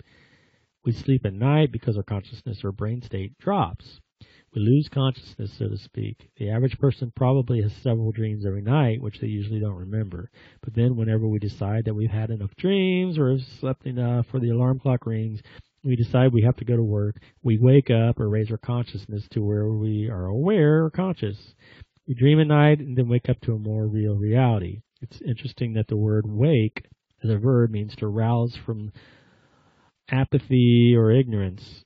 It's also interesting that the word wake also describes the ceremony for presiding over a dead person. It's even more interesting that the word wake are waves left behind by a vehicle traveling through water. Or in this scenario, the waves are brain waves. The vehicle is the soul, and the water is the firmament or above the firmament. They talk about the liquid light. We wake up when the frequency of the brainwaves goes up or increase to a higher frequency. So whenever we've decided that we are through living enough lives or dreams, we can decide to wake up and go to a higher level of consciousness, a more real or true reality. Just by raising the frequency of the waves our soul leaves as it travels through the astral etheric medium. To raise the frequency is to shorten the wavelengths, or to actually not move outward at all, but to move back inward to our source. Wake is a verb, to rouse or become roused from sleep, to become conscious or aware. It's to hold awake over a dead person. The waves or track left by a vessel or other object moving through water. It's what our superconscious needs to do is just observe the dead or the sleeping, because it means to watch over the body of a dead person before burial. Anyway, as far as the exit strategy, check out how near-death experiencers describe the soul. I know it's common for them to call it translucent and that they could see through their light. Okay, not one of them describes the light of their soul as being white, from what I remember. They all use words like translucent or liquid light or iridescent or plasma. Liquid is see-through or transparent, clear. I think when the Book of the Dead is saying to recognize or enter the clear light right away, it's saying to go into your soul. It doesn't say the clear light, and I think it does say the clear light is your soul. The near-death experiences do not describe the soul as white light. How could it be? White is all colors and is incoherent light. The white light is really just all the souls of the world. I don't want to be part of that. Here are how they describe the soul. Not one single one says it is white. Your soul is translucent light or plasma energy, which is imprisoned in the low frequency plane. It's trapped by the electromagnetic frequency generated by the heart. At death, the heart stops beating and the soul is released and starts increasing in frequency. There are low frequency entities called shadow beings that feed off our light energy, and they create illusions to engage our energy and attention. The chief of those low-frequency beings is one who thinks he's God and whose all religions worship it. At death, most souls are convinced to go to the light by a display of an alluring light and beings posing as angels or loved ones. And the soul is convinced it needs to reincarnate again to either perfect or make amends for past indiscretions. The soul needs to realize that these are all projections or illusions from within caused by the harnessing of our soul's light power. At death, the soul needs to stay focused and use its willful intent to raise its frequency back to its original high frequency level. The soul's an orb of light. It's a white translucent light made of plasma, perhaps. Think of it as a sun, in a sense. The soul's bright white light at the center, bright translucent light at the center, a very high frequency consisting of very fast, short wavelengths. As it radiates energy outwards, it slows down, drops in frequency into slower and longer vibrations. This results in denser, darker realities. We're technically everywhere at once, but the shadow beings or entities have managed to use our energy and get us to focus our attention on illusions and holograms that they create. Yes, we're temporarily trapped here on Earth by the electromagnetic prison of the heart, but at death, it's just a matter of redirecting our attention back inwards towards our true divine light source within, which is, say, back of the eternal light realms, is analogous to a rubber band being extended or stretched outward, but then snapping back to its original natural resting position, or like holding a balloon underwater. As this happens, it'll probably feel like shooting through a wormhole or tunnel because the vibrations are getting shorter and shorter, faster and faster from the outside into a shorter radius or diameter as well. We're everywhere at once. It's simply an issue of where we choose to focus our attention. We can focus on delusions and projections of the archons or shadow beings, or we can ignore the illusions and focus our attention on our true divine light source, which is at the eternal light realms. The key seems to be that energy flows where attention goes, so ignore all and every distraction thrown your way and keep focusing your consciousness and intention on increasing your frequency back to the center. I think it might be a good idea for us to try to conduct a life review on our own and try to bring up as many memories and experiences, especially bad ones, as possible, and see if any triggers strong emotions one way or another. It would be important to process them over and over until one has let them go and feel nothing one way or the other about them, as if you're watching someone else's life or a show on TV. Forgive yourself and all others for any wrongdoings and just forget it, let it go. Let go of all the fear, regret, guilt, shame, resentment, anger, hate, jealousy, envy, even the happiest and best times. One should not hold attachments to them. No crying over happy times such as weddings, births, deaths, disagreements, partings, etc. I think repeating this life review over and over until there's no reaction whatsoever is important in case for some reason these memories or events are tried to be used against us as we ascend or ascend. Also try to process things we never did that maybe we think we wished we had done, as these could be regrets that could hold one back and make one want to return. Using a meter or lie detector test to monitor the output could help, as they do like in Scientology. You could just look at the reading as one is reliving a memory or experience. Also think about your bad decisions that could have hurt other people or caused them harm, not just focusing on just our own feelings. Try to anticipate anything that they could try to use against us or use to manipulate us to get a reaction from us. In near-death experiences and out-of-body experiences, the soul seems to be able to travel in the astral plane by intent and thought, or will. I think it's kind of like the Wizard of Oz, where, the demiurge is behind the curtain playing off our fears. And so when we go home, you just want to repeat, like, there's no place like home, there's no place like home, until we're back at home in the eternal light realms. So